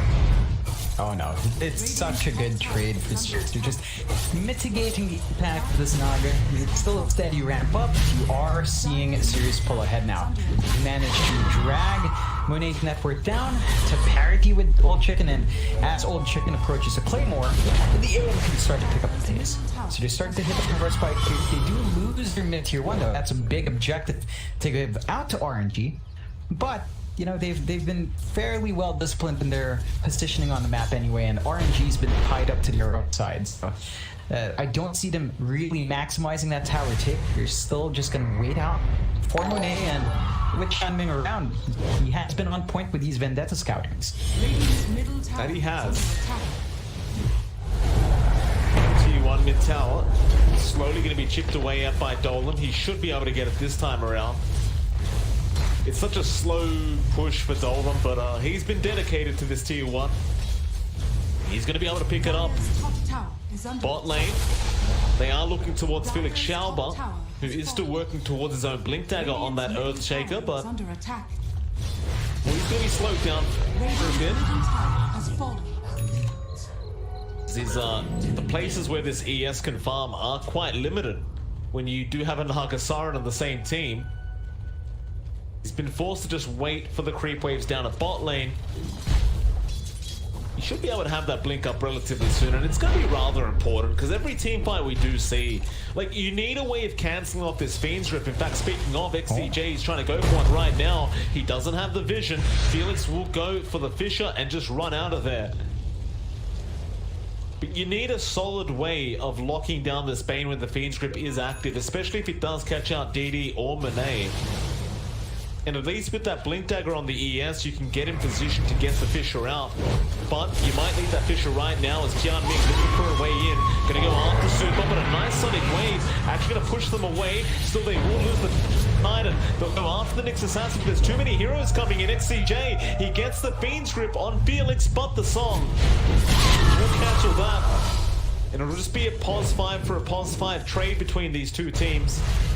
The rest of Sirius not interested in competing any further. We'll just back off. Yeah, it's even trade. You're not losing out in too much. Like, even if Monet was around for the song, you know, he's still keeping up in terms of last hits. You do manage to give Old Chicken that safe space to finish the Battle of Fury though. So he's got it up and running. His farm on the aim is going to kick in. That was Kama's reveal on the Orchid. It's not the most amazing target, but you do still find a pick off. So it's a bit of a trade-off here. You do have the Orchid as well now in DD. It's a really close time for some good of these mids. It's down to them to start isolating some key heroes and start finding those kills. You've got that blink up as well on Felix, so more control, more team fight potential there for RNG. And they can kind of start to gel that together even without Monet. They can start to try and find some engagements here and force the response out from Sirius. Tianming, he did get scouted out underneath the Sentry Ward. They're just pretending like they don't know he's there, but they definitely know. XCJ. There's an observer ward right there. They should be able to get it, and he does, but he's been stopped up. Still Tianming looking to go back in on that Nyx Assassin and keep the vision up. He's unable to do so. Radiant's bottom tower is under attack. Now, RNG, they smoke up into the mid lane onto Camo with the Echo. And they absolutely just blow him up. Tianming now coming back in with the Impale Arms DD, but what's the point? There's no follow-up to it. Stampede, they're just going to commit onto that Nyx, and well, that was very wishful thinking out from Tianming to go for that Impale play. There's actually 0 heroes around to back him up. Now XCJ might have to pay with his life. They're just going to slowly chase him down. It does have help in the form of Dolan with the mech, but it's not going to be enough. It's going to be 3 for nothing. Ooh, that's really not the way you want these trades to go. Sirius has to really be cautious. Their strength lies in single target engagements. They don't really have the best control on what AoE. They need to find those pickoffs. So once you lose Kama, you just kind of have to accept it, especially when you see RNG move up with that. They just have so much more AoE control. Even Flywin now, he's got his own blink to, again, amazing initiation that can come out from RNG. Sirius just has to take their time. If they want to go for kills, it has to be on one target. They do smoke up though. I mean, they've got Old Chicken still freely farming up. I don't think they're too upset about these losses. he's still at top of the net worth board, and well, they might run into Monet. Dolem, I believe he did spot him out. There's Tianming running straight in, and Monet, he's forced to drums and run. Flywin gonna get impaled up instead, and they'll go for the simpler kill, but no, a great Fisher. They are all grouped up, but there's no echo available yet, so they're just gonna have to go for the hoop stop instead. Onto 2 with the stock to follow on, but now the Earth into the Sonic Wave. They are just gonna blow them up. Dolem, he's just gonna back off. Kama trying to TP out, but he gets fissured. A nice impel from Tianming, but there's no getting Kama out of that situation. They're getting everyone. Dolem in the ghost form has been stopped by the Titan. See you later, Dolem. Only one left from Sirius, and it's gonna be Tianming who runs out of there. That is what you call a really nice song out from Monet. It's serious, just not disciplined.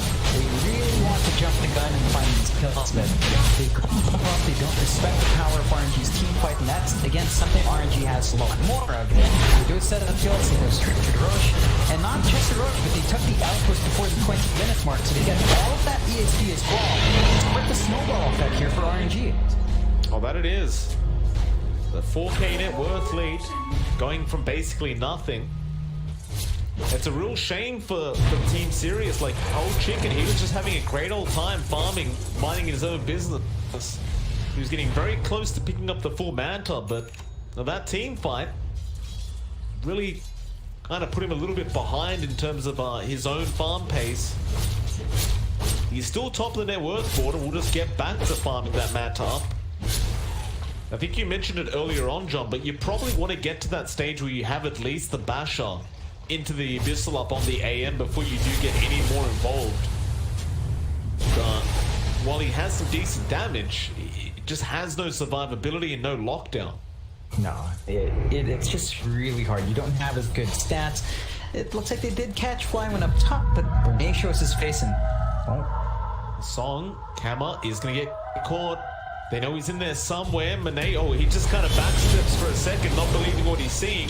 Does run into the Prophet though, Kama, with the impel and the TP's up, and no, the fish are cancelling both TPs. Do they realize Tianming's in there? Oh. They do. Is he stuck? No, he's not. He can walk out of there, but they literally don't realize he's there. And Super's astral spirit walked right past him, but didn't actually connect on the Nyx, so they had no idea. But I guess killing off Kama is still pretty darn good.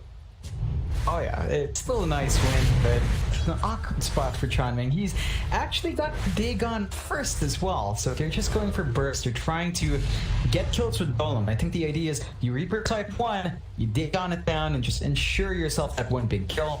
RNG though, they know they're steps ahead. They soak up and continue that aggression. Where are they going though? Up towards the top lane. Gonna be broken by Tianming, that smoke. Fisher, they're gonna connect, but they're not gonna be able to close the gap.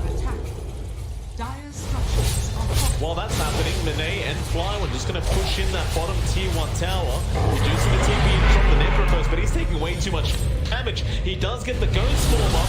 That is not going to help. He needs some more. And it looks like it is coming. XCJ, he gets a beach strip, and now Monet can't actually reach Dolem. He's trapped up in the tree line. Now here comes the AM, but the Echo coming out from Felix Shalva. He gets absolutely everyone. They get the silence with the Earth Spinner, and now Old Chicken is going to go down. The only one left is the initial target. Super's not done. He's rushing for it. It's a full team wipe. Oh, what an echo coming up from Felix Shalva. Oh, Sirius. Again, just way too hasty to clump up. That was off the back of Colin getting that sprout off. They were just standing around the trees, trying to wait for it to expire so they could get the hits, but they just sacrificed so much. And RNG now, it's getting dicey here for how Tears can catch up. Like, Old Chicken is still up there with Monet, but everyone else has tapered off. Dolem has lagged behind. On the NP has not progressed past that. Orchid is still trying to work towards that BKB, and he really needs that up. Once you've got a couple of these BKBs up and running, and then you can really start talking about It's not great news. It just gets worse and worse now for Sirius as they lose the Nature's Prophet. In RNG, they will continue to just dominate this game. It's just a matter of what you do now as Sirius.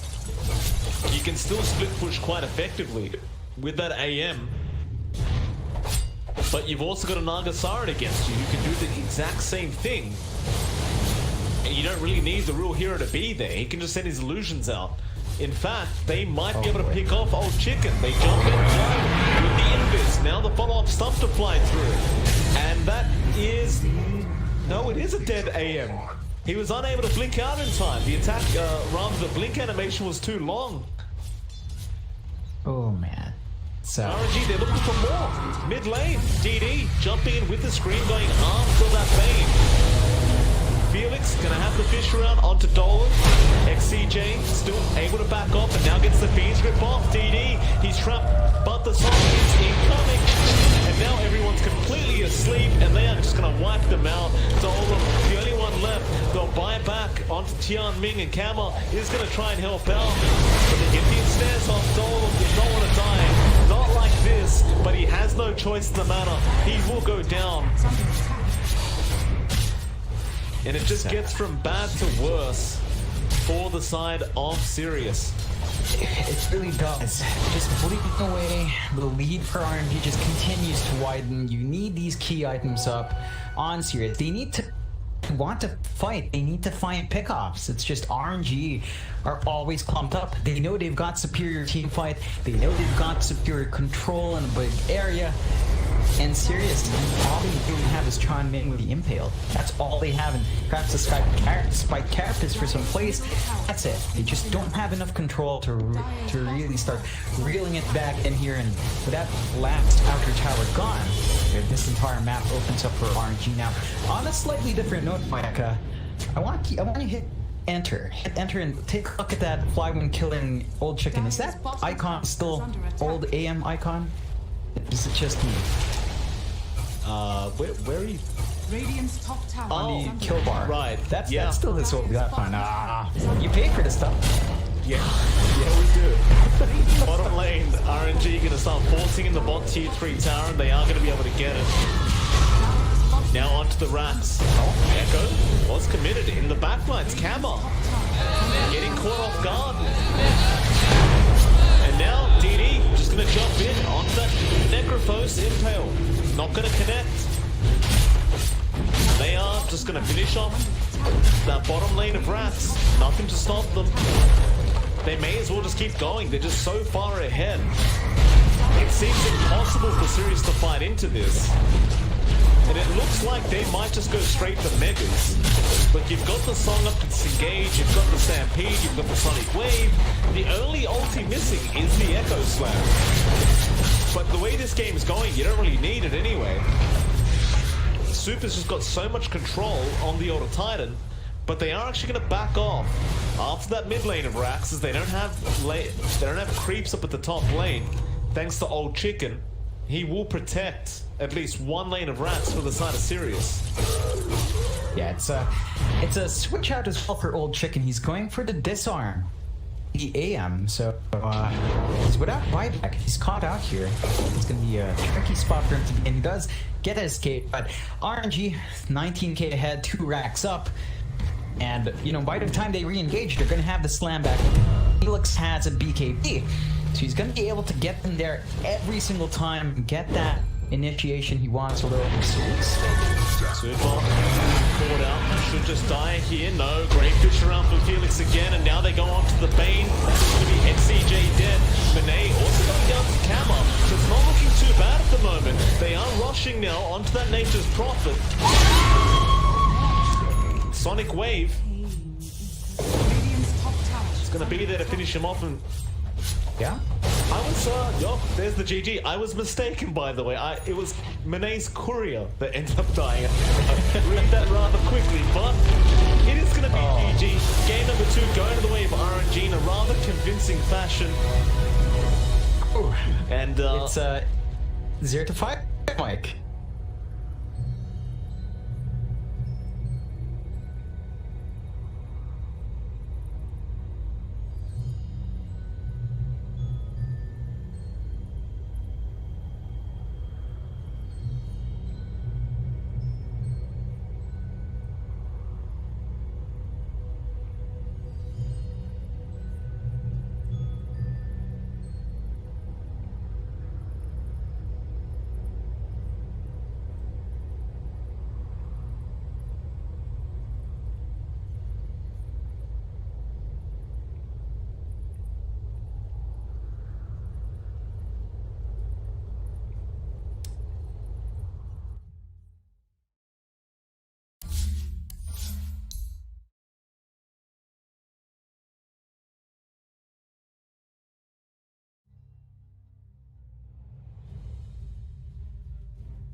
1,500 gold. He actually is going to go straight into the pipe here, opting to tank up even more. Rolling boulder from Sep misses again, but there's the best bomb, and this time Ohio's in trouble. Roar will come out, they have the magnetize, they get off the silence as well, and Ohio will get right click down. The exorcism will go from Mushi, doing a decent amount of damage to that aggressive. The Borslow comes through, he has no infest, he has the armlet toggle, needs to be careful, the Spirit Siphon coming out, the glimpse back onto aggressive, gets him back in there. They get the grave off in time though, the open wounds will come through, they have the kinetic shield. There's the black hole, Rebel long ground, on to 3, Sep as well as NM1 are gonna get chewed down, 3 dead, Mushi gets a double kill. DJ, are you kidding me, from the low ground? DJ, God, the crowd, he just goes insane as he hits the black hole of his life. And Likely could just give this one up. The vision advantage with the Hawk does help. But nope, they're ready. They've actually got a smoke. They can bypass the Hawk with this, but there's no way they take this in time. Fnatic need to get out. Mushi is going to be stunned by the boulder smash. They're going to come through. Shao looking for Ravage, can't find it. Mushi pops the BKB early, aggressive blinks in, pops the rage as well, still has his BKB ready to go. They really want to contest this and take it down as quickly as possible. They get the refresher for Ohio. It's coming out. Double Roar is ready.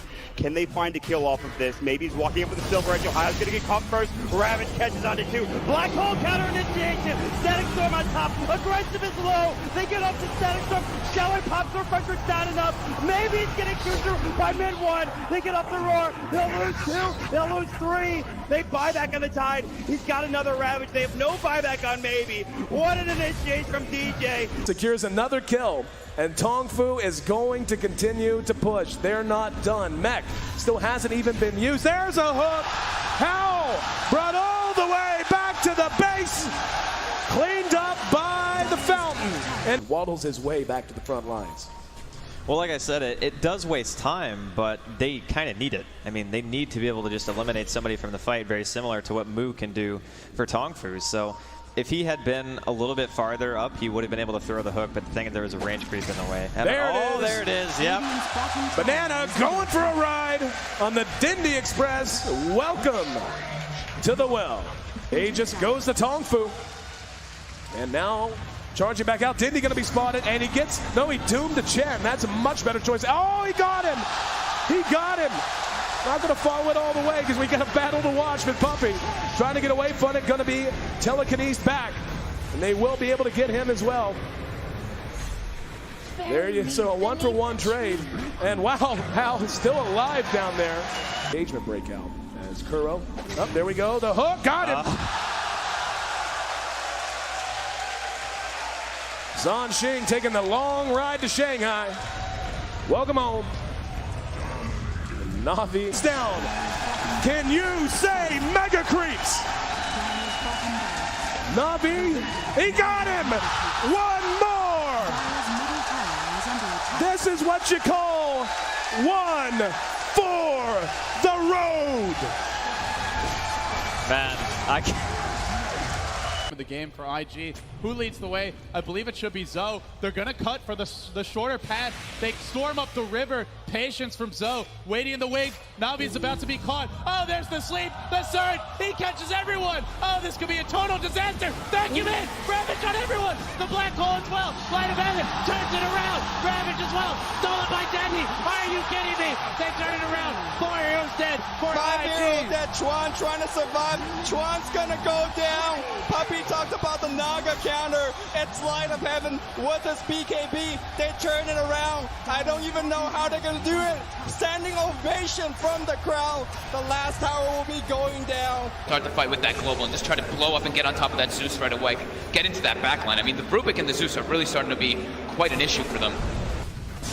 Chalice is in with the opener, straight in with the lasso. The tower will fall, but they'll drag back the Amber Spirit into the torrent, cut him down with the Tidebringer. He's dead, but on the side, they find Arme. Arme's dead for 60. Still alive at the moment. Oh, the use! The dodge! Anna up into the end, dodging the Echo Slap. Somnus, he's trapped here in the Sprout. OG, they'll slowly punch down the Kuka. The stall of Finch and Jerax sets up onto FY. OG! But this PL will continue just to BT split push this game out, get more and more money. And that, for me, is still the biggest problem for Evil Geniuses. Where do you go with this? Fear needs to have that damage dealing item. But in order to do so, he's got to drop either his TP scroll or sell the Ring of Aquila. And Sumail, blink, Dragon Tail stun. Garda's going to be here with the hook shot as well. Laguna bites Sumail. The Cogs burn bought them a little bit of extra time.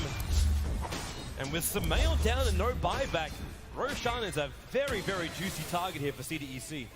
EG are going to know they're going for it, though. First of all, it would be pretty obvious from the lane situation, but they also have a good ward around the river area to see that CDC are moving in there now. I don't think EG are interested in contesting this 4-on-5, but maybe they can delay it long enough for it to be a 5-on-5 if they Ice Blast and Fissure properly. There is no hook shot. They're all together. PPD, here comes the Ice Blast, ready for the dog! In from Universe! It's a disaster! CDEC! They're gonna get wiped from the face of the earth, apart from aggressive. He'll jump out, but the Wombo combo perfectly hits from Evil Geniuses. And now they will take Roshan. Sumail is back, they'll get the egg into the Immortal. OG right behind Arme.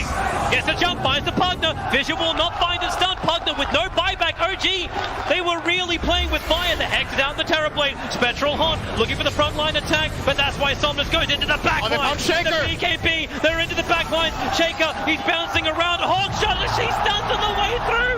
ES is gone. No buybacks available. Have LGD done it? They're holding Anna. Hold him in place. Chalice will find the damage. F5 will die for it. No, really? Anna is actually running away, but it won't stop Arme from blinking up, looking for the tier 3 tower. 2 players left alive for OG. They're the big ones, however. Thompson and Anna on the defense duty. Fortification. It's delayed as much as they possibly can. And now the jump out. Hex, the boy in the bubble. Thompson able to be protected once again. Chalice very, very low on mana. They have a lot, but Arme, he'll change the life with Anna. Thompson needs to be pushed away. Able to do so. FY jumps onto the illusion only, so the hookshot won't be able to connect. But Anna, he needs to retreat. There's so much damage. Anna down. Buyback is available. They still have not taken the mid racks. OG are just trying to delay LGD for the moment. 5 heroes around. The bubble is there protecting the melee racks. Anna, Sunder! Once again, the Sunder switches the life. Arme's back up to full health, but the damage from Thompson, it's good enough to kill off the bait. Buyback is there. Somnus leads forward. They just keep bunching them around, but they're still battling from inside the bubble. Pugner will come to the world living LGD. They're going for the GG push. They're going up the tier 4 towers. OG, they have to hold the line. They have the numbers. Seven from the side with the Dagon Arme, but no! Sunder is back up. It is there. Chalice will fall. They lose the Enchantress. FY pushing around Anna. He's so low. Can they get the die back on him? You bet your Nelly they can. Arme still very, very low. The blast will kill him off. But buyback. LGD want this now. LGD, or can they? Backing up? No, they're not. Terrorblade. BT's forward. The ball is up. Thompson needs to defend. X-Nova very visible. You've got a very, very low life Marana. But OG, they can't find the target. X-Nova, he's got the grip. He's got the control. He's got the kill. Thompson is down, but ES is up. Where? The Echo slam. Oh, there he is. Forward. There's your slam. There's the dump. There's the...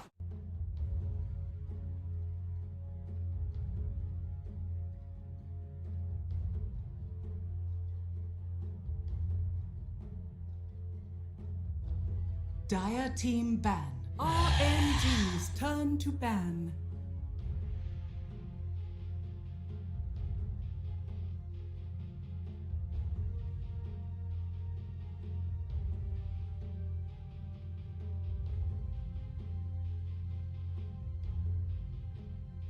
Ten seconds remaining. 5 seconds remaining. Dire team RNG's turn to pick.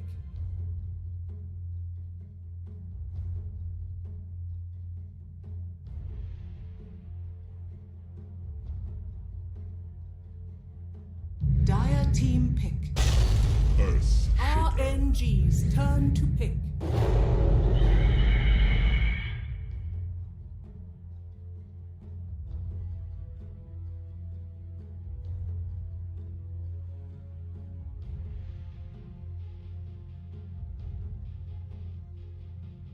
Ten seconds remaining. 5 seconds remaining. All right, ladies and gentlemen, welcome back. We are here for game number 3 between Raw Never Give Up and Team Sirius. It is MLP Dota and John X5. John, welcome back, sir. I'm slightly late to the draft, but how you doing? I'm doing great. You know, that was an explosive second game, really dominant performance coming out from RNG, and, well, it's that AM again. Sirius tried to make it work. It's currently 0-5 the past few days, Mike. I'm too sure if either side would want to go for it again. You mentioned a possibility a while ago that RNG could have seen that game. We're like, yeah, maybe we take the aim this time, but they don't. They keep it safe. They take the Shaker. They've got the Bane. And Sirius, with the Phoenix, do take the NP themselves. So they're giving themselves some leeway here. Just, they've got a bit more team fight for the Phoenix coming out. Not the best control from Sirius. Definitely a lot more control coming out from RNG, but that's something they can rectify down the line. So a balanced opening from both sides. Nothing too surprising just yet. And that AM stays in the pool. That it does. If I was either of these teams, I just wouldn't ban it at this point. I just leave it. So screw it. If you want to lose, just take it. It's fine. We'll just get ready with the counters. And you look at Raw Never Give Up. I mean, they've already kind of got the counters there. You've got the ES, you've got the Bane, both of which can lock that AM down very, very easily. And so really it seems like Sirius will probably be the ones to take it, if anything. But we do see some more bans coming out. They do get rid of the Visage, which is absolutely fair enough. Sirius, of course, respect banning out Manet's Arga Siren, as they really had no chance of contesting it last game around. And in all honesty, by the way, if I could go back to game 2, I wouldn't have expected the Naga to be that farmed up, considering the way that game started. Considering the fact that he had to make those jungle rotations at the level 2, level 3 mark.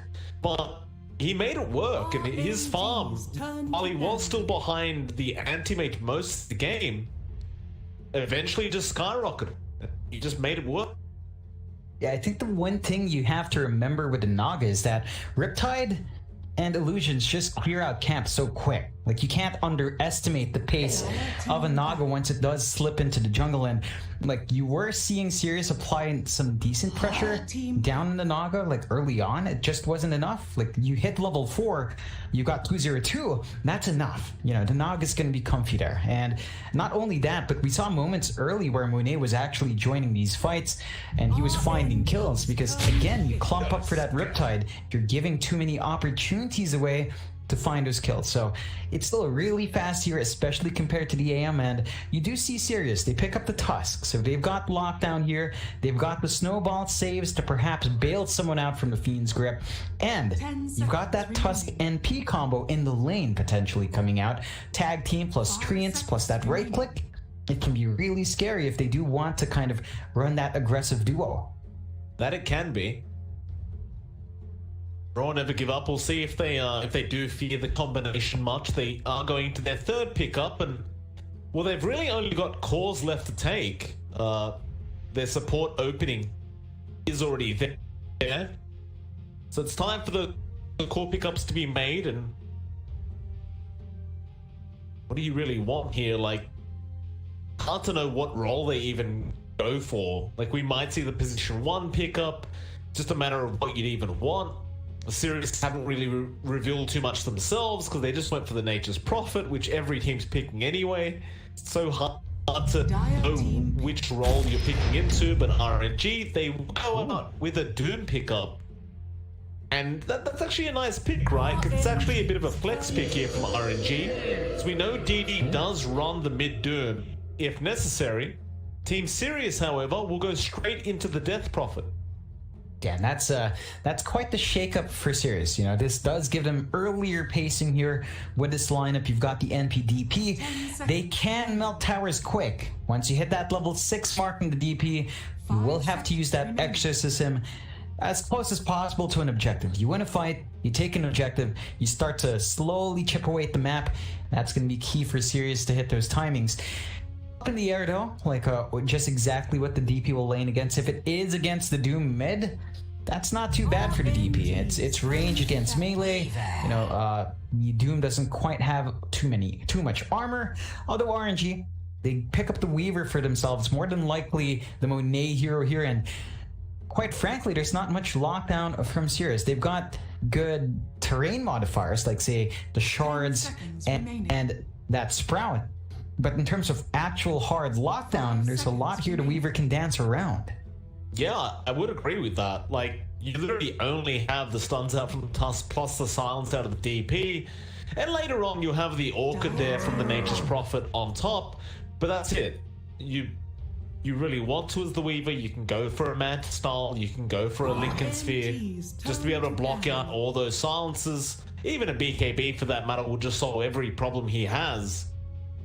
And, well, Sirius, they're going to have to work some way of dealing with this Weaver.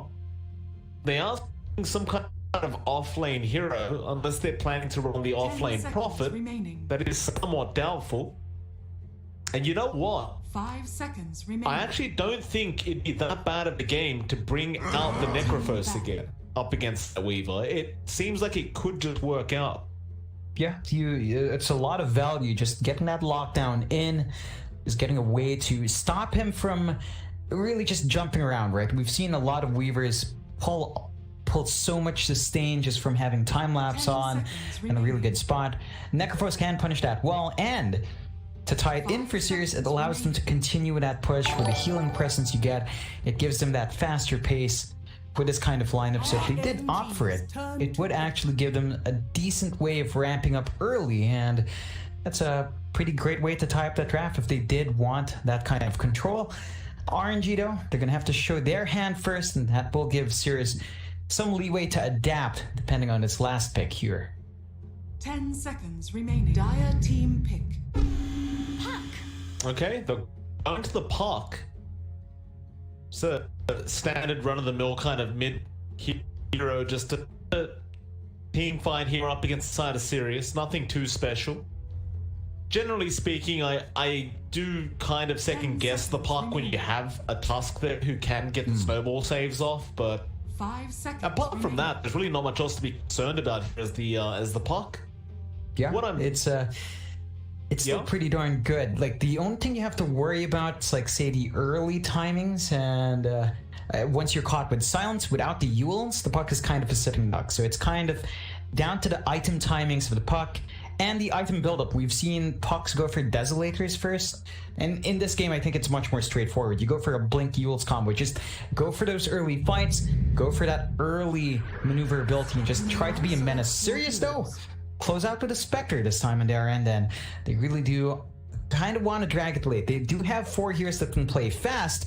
As long as they give that Spectre space, it can grow big. The issue is RNG has a very fast draft. They've got that Doom to deal with a Spectre. There's a lot going on here that Sirius will have to really watch out for. Yeah, there is quite a hell of a lot.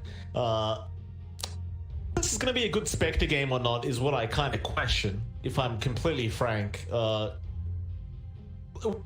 do you go into here? Do you go for that Meteor Hammer build into like a Radiance pickup? Because it seems as though if Monet just wants to go for a quick Desolator, if that's going to be his idea, kind of just melts the side of Sirius. You could make the same argument that there's so many cores on the side of Sirius that it could be very, very hard to just contest. You're going to have that offlane Prophet, you're going to have the mid DP. I don't know. It's just the Spectre, from what I've seen, it just takes so long to farm up. Yeah. Up against a hero like the Weaver Puck, who could just start running at you from level 6 if they really want. Yeah, it's... I just question how much space he has.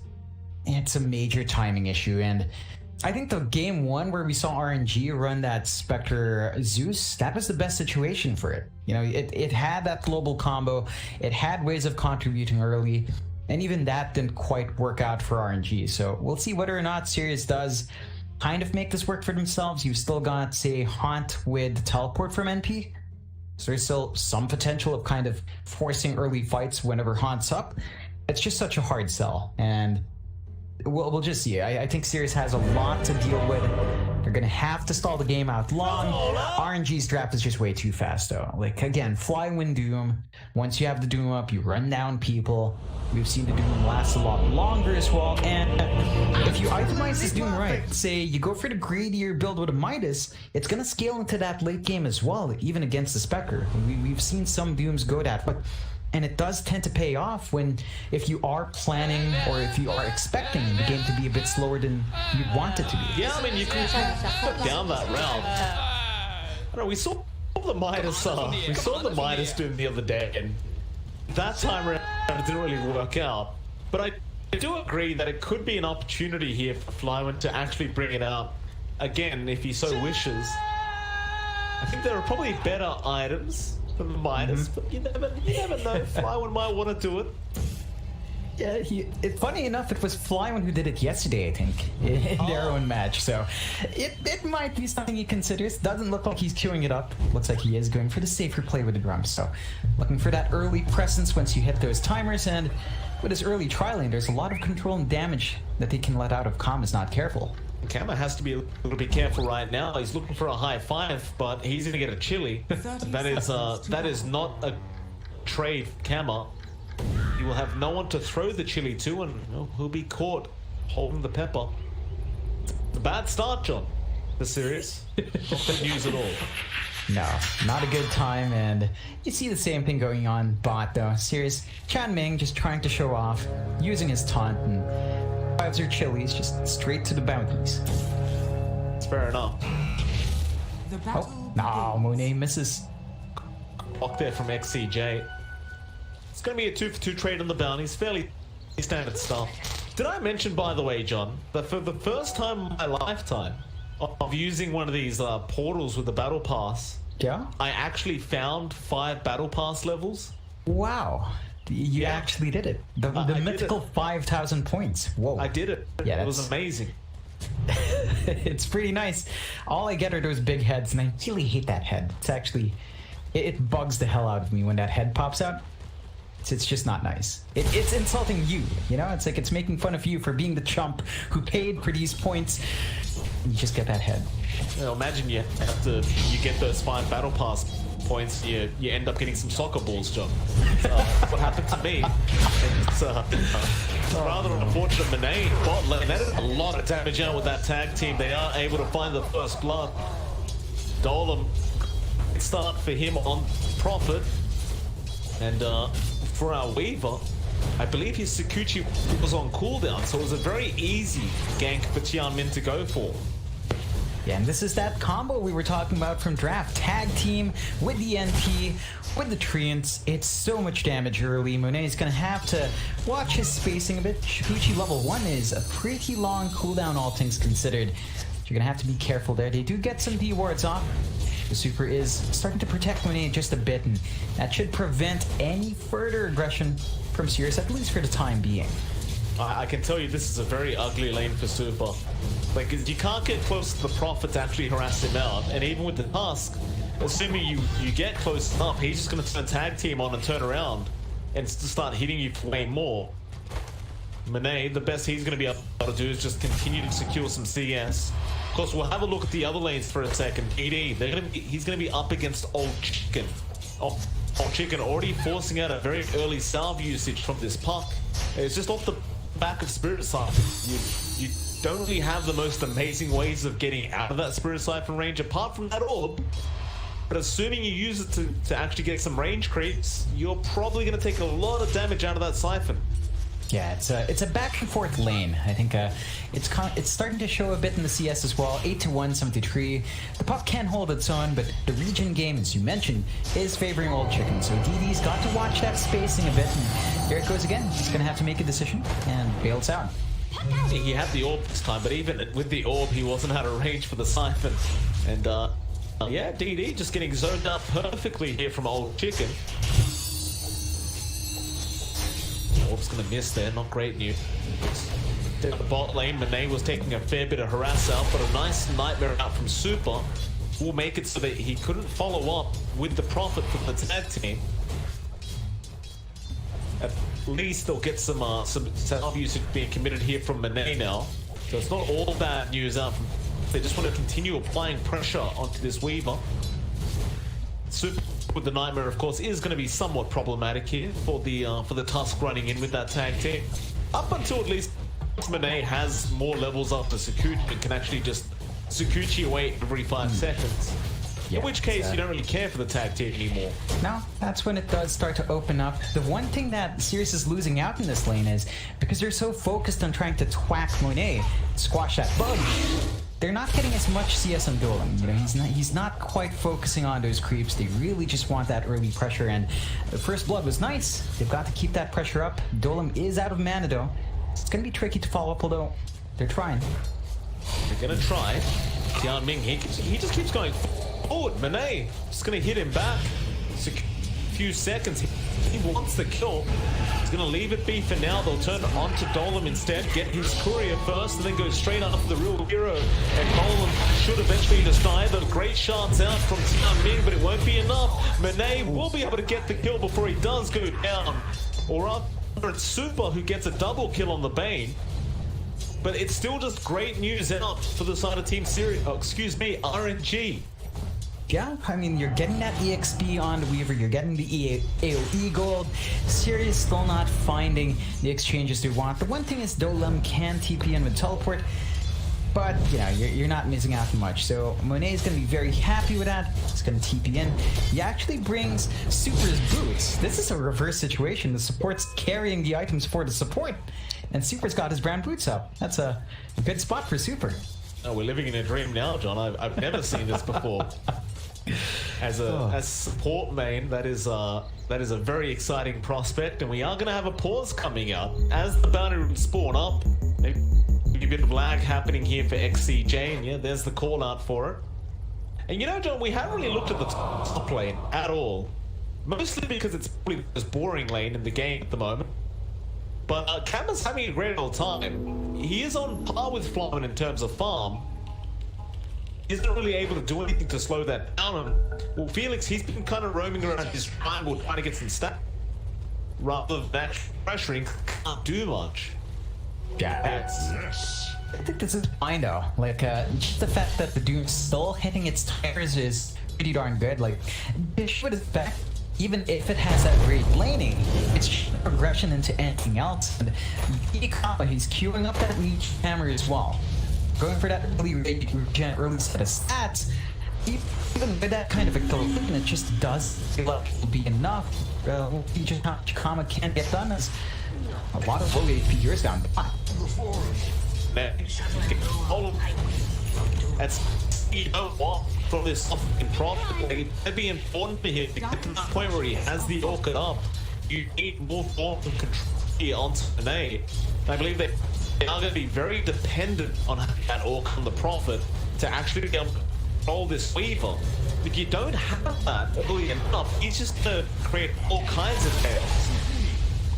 It's going to be really hard to just lock him in. You're going to need your DP around silence, but yeah, as long as he gets to shoot you off, that's not a spell you're landing easily.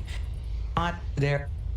And this slower pace for Dolem is going to hurt. That means he's going to get into the jungle, which our Spectre is already guaranteed to go into anyway. So the space is rather limited, and about to shrink down, although up top. Flyman, yes, that kid's going to be activated with a great shots out from Tian Ming. It's going to be able to pick up a kill there, and Kama will at least get some of the shared gold. In lane, they are making the dive now onto Super and the DP. Fisher going to be out, trying to get DD out of there, as now they will go back onto the Bane. He's still trying to just get out of there. Super has brain sap very, very soon. He might just he does go after Dolem, and he will survive as DD is able to kill off XCJ. But now Felix Schauber, he's trapped up in the shards, and he is set to go down. And eventually Super does also go down to Dolem. So ultimately, a better trade out for the side of Sirius. It does force a lot of responses out from Sirius though. This opens up that bot lane when he's now basically just free farming on that Weaver. And even up top, well, it doesn't really hurt Kama too much. But this additional space RNG is getting on Monet can be a bit scary. He's ramping up towards drums. The drums will allow him to perhaps hit earlier. And Weaver can start tearing through. There's a lot of early damage here from RNG that Sirius have to be ready for. Now, they do have that level 7 mark on Old Chicken. He doesn't opt for the exorcism. He knows he's just going to be playing around with the Siphon, playing around with Crypt Swarm. Does mean you're not finding those early objectives just yet. And it's going to be a bit longer until you can start chipping away at those tier 1s. don't necessarily disagree with that anyway. It really is a matter of you're not going to be able to get the push going, so there's no real point in picking up this ultimate that you're never going to use. You'd rather just dominate the lane continuously and keep DE here on the puck, right? And it's really against what the puck wants to be doing by sitting in this lane and just trying to contest this this DP, especially considering the puck is currently at that level 80, just stuck here, this mid lane, and now that is the stacks that were created by our Earthshaker. Unfortunately for our Earthshaker, his team will not be taking them, and they even get a faded coach now. As Fly, when he does make his way there, and they get the Doom up on the Phoenix, but he's just walking out. Dreamcore's going to be there to lock him in, but Old Chick will just turn around with the Siphons out. Super can't escape this, he will just die. Oh man. Felix, well, at least get kills off Dolem, but you do get a bit of a trade going. But I dare say, for the side of Sirius, being able to take all those stacks away like that, it's more worthwhile. Oh, it definitely is. Not only that, but they force the first Doom out. It doesn't lead to a kill. You get level 8 in Old Chicken, he pops the Exorcist. They're up top. They can chip away at this tower real quick, and they know there's no Doom. Well, they're coming to defend, but you've even got the media hammer there for the Spectre to speed things up. And that is definitely a tier 1 job on Fly. One has to be very careful about his positioning, but they do get a Nightmare off. Super, no brain sap here. Benane's going to jump in there with DD. They're going to try and go after the DP first, but they can't really get through for HP yet. So maybe now they'll just turn. Chance, Super, he'll be targeted. Snowball going to be able to Felix Sharper. Can they get the damage out of time? Here comes Dolem on the Prophet with the Sprout out and the Treants. They do kill off XCJ on the Phoenix, and so far Sirius is unable to kill off anyone else. As RNG do at least take 1 kill for themselves. And that'll be it. Sirius, they take a D back to the mid lane, and maybe just start working towards trying to get that tower to go down. It's perfect timings for the side of Sirius. They're just hitting every single mark quite well. They're buying a lot of space for Kama. You know, they have gotten themselves a nice, good bounce back in the start. And they smoke up. They want to keep hunting. They see Flywin alone. He still doesn't have Doom, and he doesn't have mana. The problem, he also just used Scorched Earth, so he doesn't really have a great way of running out of this. It is still active, but not any longer. Snowball won't latch, but the shots will land, and Flywin. That's not what you want to see out from RNG. These cores left, right, and center. And you know, John, somehow, Dolem has managed to find himself on the top of the net worth board, even though he's got 3 deaths going for himself. It's a solid bounce back. They've given a lot of space out. Of course, this early aggression, these early objectives have paid off. So Dolem is starting to get some really good work around the map. They're just constantly trading better in the objectives. There is somewhat of a trade from RNG. They want to go for mid, not as fast but push though. I don't think they're going to be able to finish it off. Old Chicken going to take you back in, has the X back up in 5 seconds. Meanwhile, Dolem was just left behind to get the tier 1 tower. They are still trying to release pressure and maybe force a deny out from that tier 1. But it won't be within deny range anyway. And RNG decide better of it and just get out of there. I believe now that Sirius have that ulti up on the DP, you might start to see him trying to get his way towards that tier 1 mid. Yeah, and again, just perfect timings for Sirius. They know they can play around with these spots now. They can go for those pushes. They've even got the haunt and Kama if he needs to join in. Perfect time to really force the issue, and you're not quite ready in RNG. Monet's still farming up. He's stuck at the drum, saving up for more, and it's going to be a rather slow build-up. The Weaver just doesn't quite platform as fast, so you're still going to be waiting on that hero to be ready to go. You can see RNG, they've clumped a couple of heroes mid just to prevent any sort of push, but that is time where the puck's not hunting, where the puck's not farming. They've got 6 in Super though. Got that grip up if they want to try to defend. But how do you do it with the exorcism up? You just can't really get the grip off with all those ghosts around. Super, he doesn't have much range either. Gonna bring Benay back in, drums arguably pop, there's double back. also trying to burst him down. There's the Walrus punch for the time lapse. He's going to be out in time. Now, can they actually get anyone? Well, not with that aim. Just ticking down. Zoning everyone out.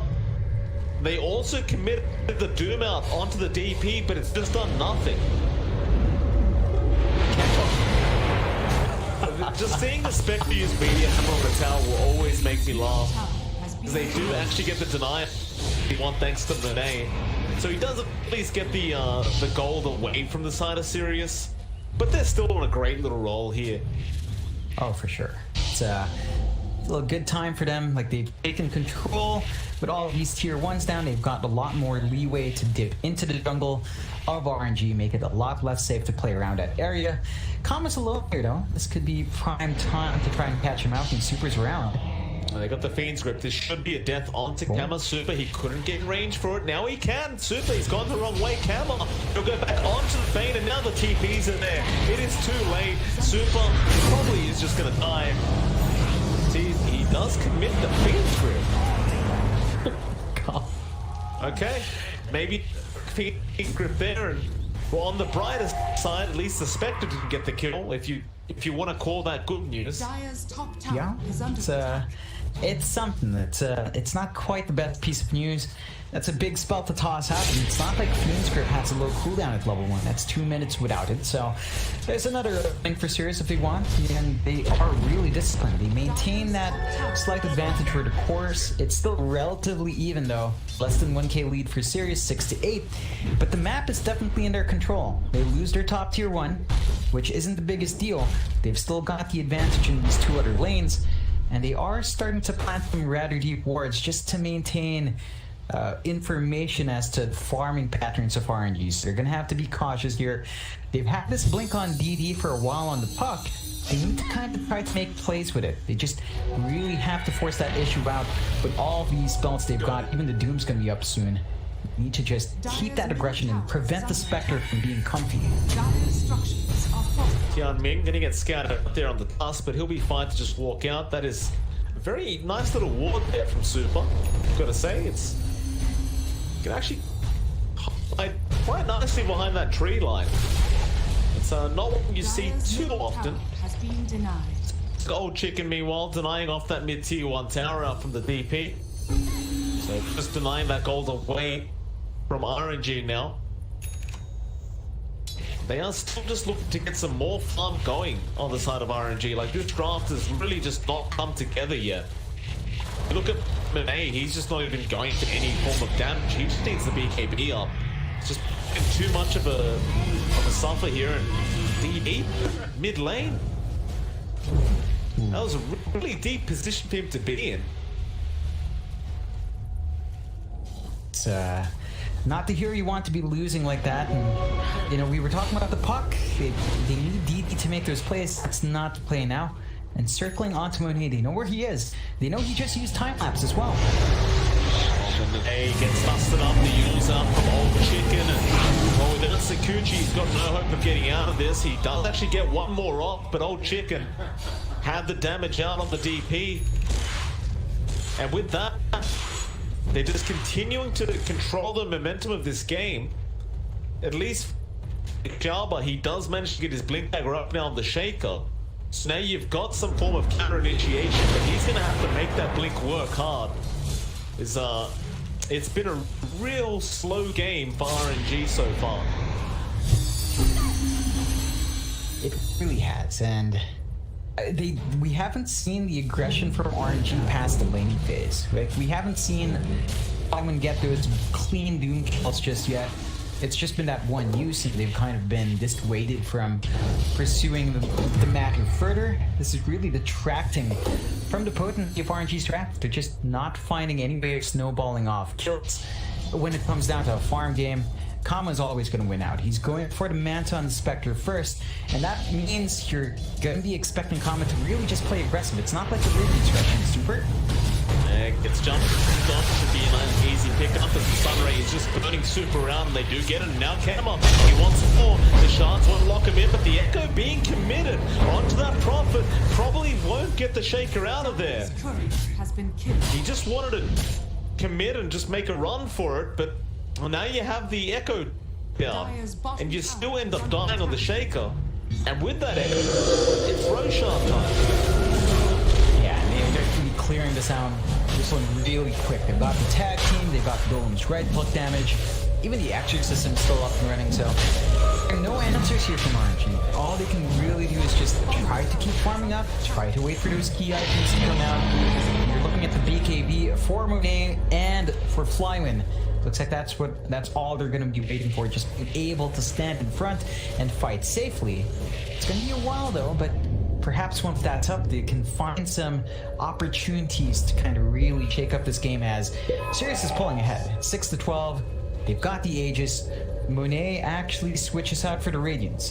Kama switches out for the Radiance. So not the Manta build up anymore. Just going for that classic Spectre build. And considering how much he's doing without any sort of major items anyway, I'd say this is perfectly fine play for Kama. Targeted here for a nice little gank. Shots are going to land. He does get the Nightmare off at least, but it's not going to matter.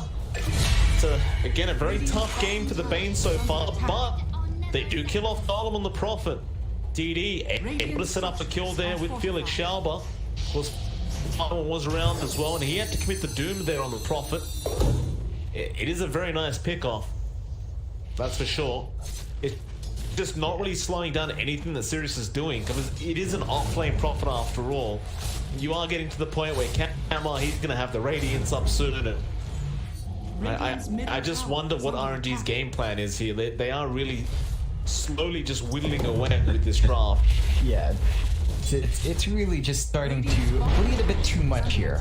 Sirius has been allowed to really hit their timings, and Sirius has been disciplined with their exorcism use, with their team fight, with their positioning. They're trying to get a trade here from RNG up top.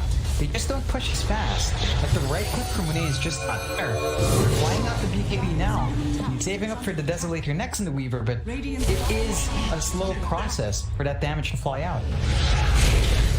Bot lane, Kama has been left behind. Of course, he still has the Aegis out. They're going to make the play onto Super again. Gonna go down. Fisher wasn't there in time, and now they also catch up Monet. Do they have anything to lock him down? No, he gets the BKB on the Echo. Felix Schauber jumping back in, but it will not be enough. At least XCJ does go down, but now Kama, with the second life, is gonna take down Felix Schauber, and Flywin is still gonna be slowly chased down here. It's the shards. Lock him in. It's not all bad, like you got the Aegis, you got the Phoenix kill, you do lose your support duo on the side of RNG, and on top of that, you will lose the bottom tier 2 tower. Yeah, it's still a big win for Sirius, although again, as you mentioned, not the worst trade for RNG. They find a consolation prize, but Kama, he's not this way. You know, he's got the recipe of the Radiance flying out. He's just waiting for the Sacred Relic. He's gonna have that gold up. Good. And you can bet once that's up, they can easily go for something with a nice quick hop to find a pick off. And RNG, I mean, they've revealed the BKB on Monet, didn't charge. You're not gonna be surprised, all too surprised now from RNG, from Sirius's end. They've even got that blink up on Chanming, so there's a lot more potential now from that Tusk. RNG, they've got to find a bit more of an opening. They tried to smoke up though. They've got the Doom and Flyman along with his fresh BKB. They're gonna try to hunt. They can make it work. Right up north to that dire side jungle. Could run into Kama. It'd be a massive pick off, but XCJ is going to be around the corner with the Sunray to heal him up. They got the Doom off. Now the TPs are flying in, but the feed strip is there from Super. They still have that Spectre under control, and Kama will die.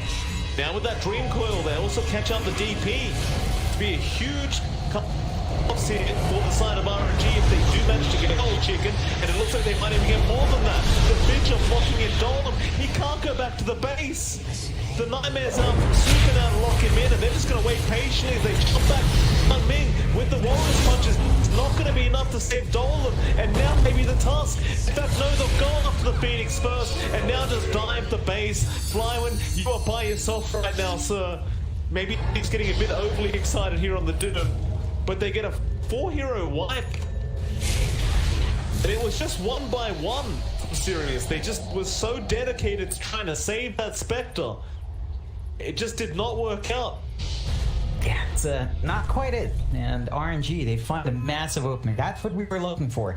We were looking for RNG to be the aggressors. They just needed to find that one big target, but they're doing, and they get it done.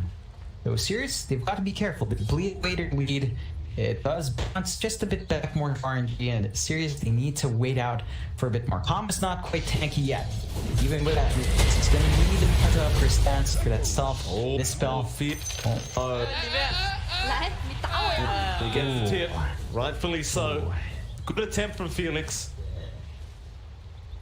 Nah, Tianming playing mind games here with the Earthshaker. Does at least get the echo wasted. I say wasted, I mean Felix got a fair bit of gold out of that, so it's, you know, your classic just echo the creep wave, see if you can get some gold. Nothing wrong with that. Call it efficiency.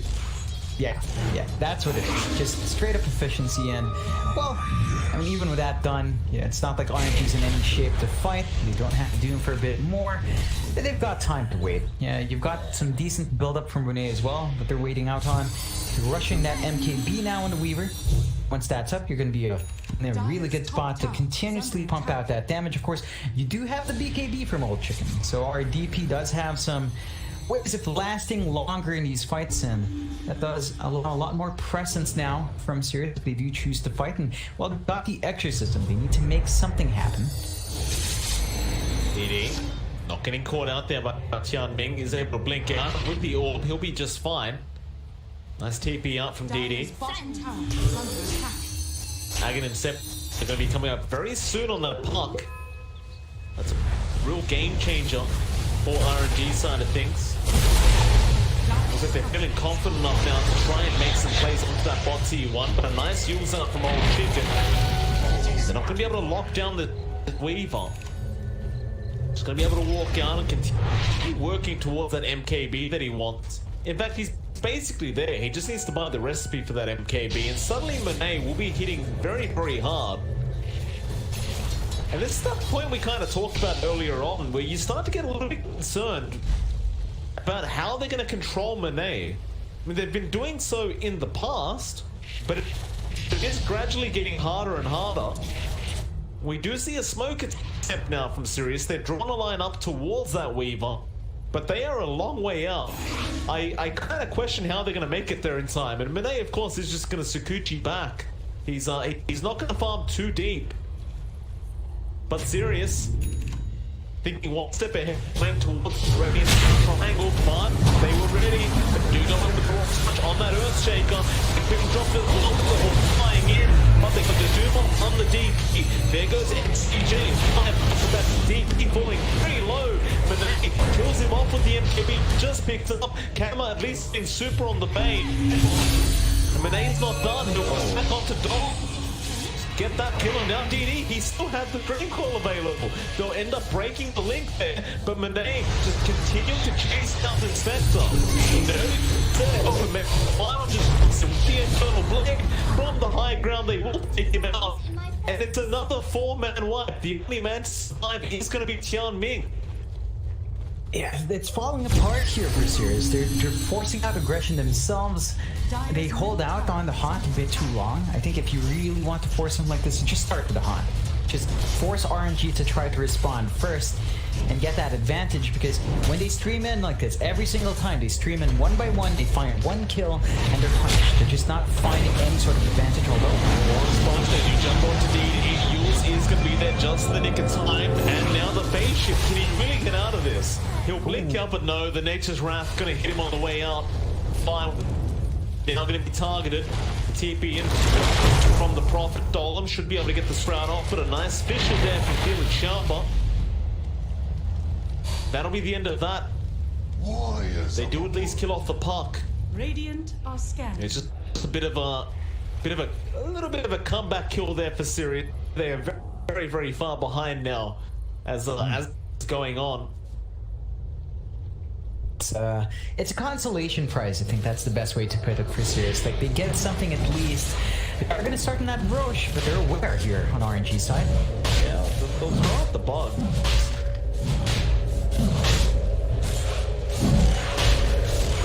Sirius will just keep going. I mean, they're probably they're not intending to back off. Dance is going to be there on the Weaver. That Roche very low but flying when he's going to jump in with the BKB. It's a little bit early, or maybe not. Just start the team fight. In fact, that MKB from Monet again, just polishing old chicken, but he does survive thanks to the snowball. Now the egg will be dropped. The Roshan still being attacked by this Spectre. Everyone's just running into the pit, but Kama, he does get the Aegis cheese going for himself. Sirius do get away with murder of the Roshan. I can't believe old chicken survived in that team fight.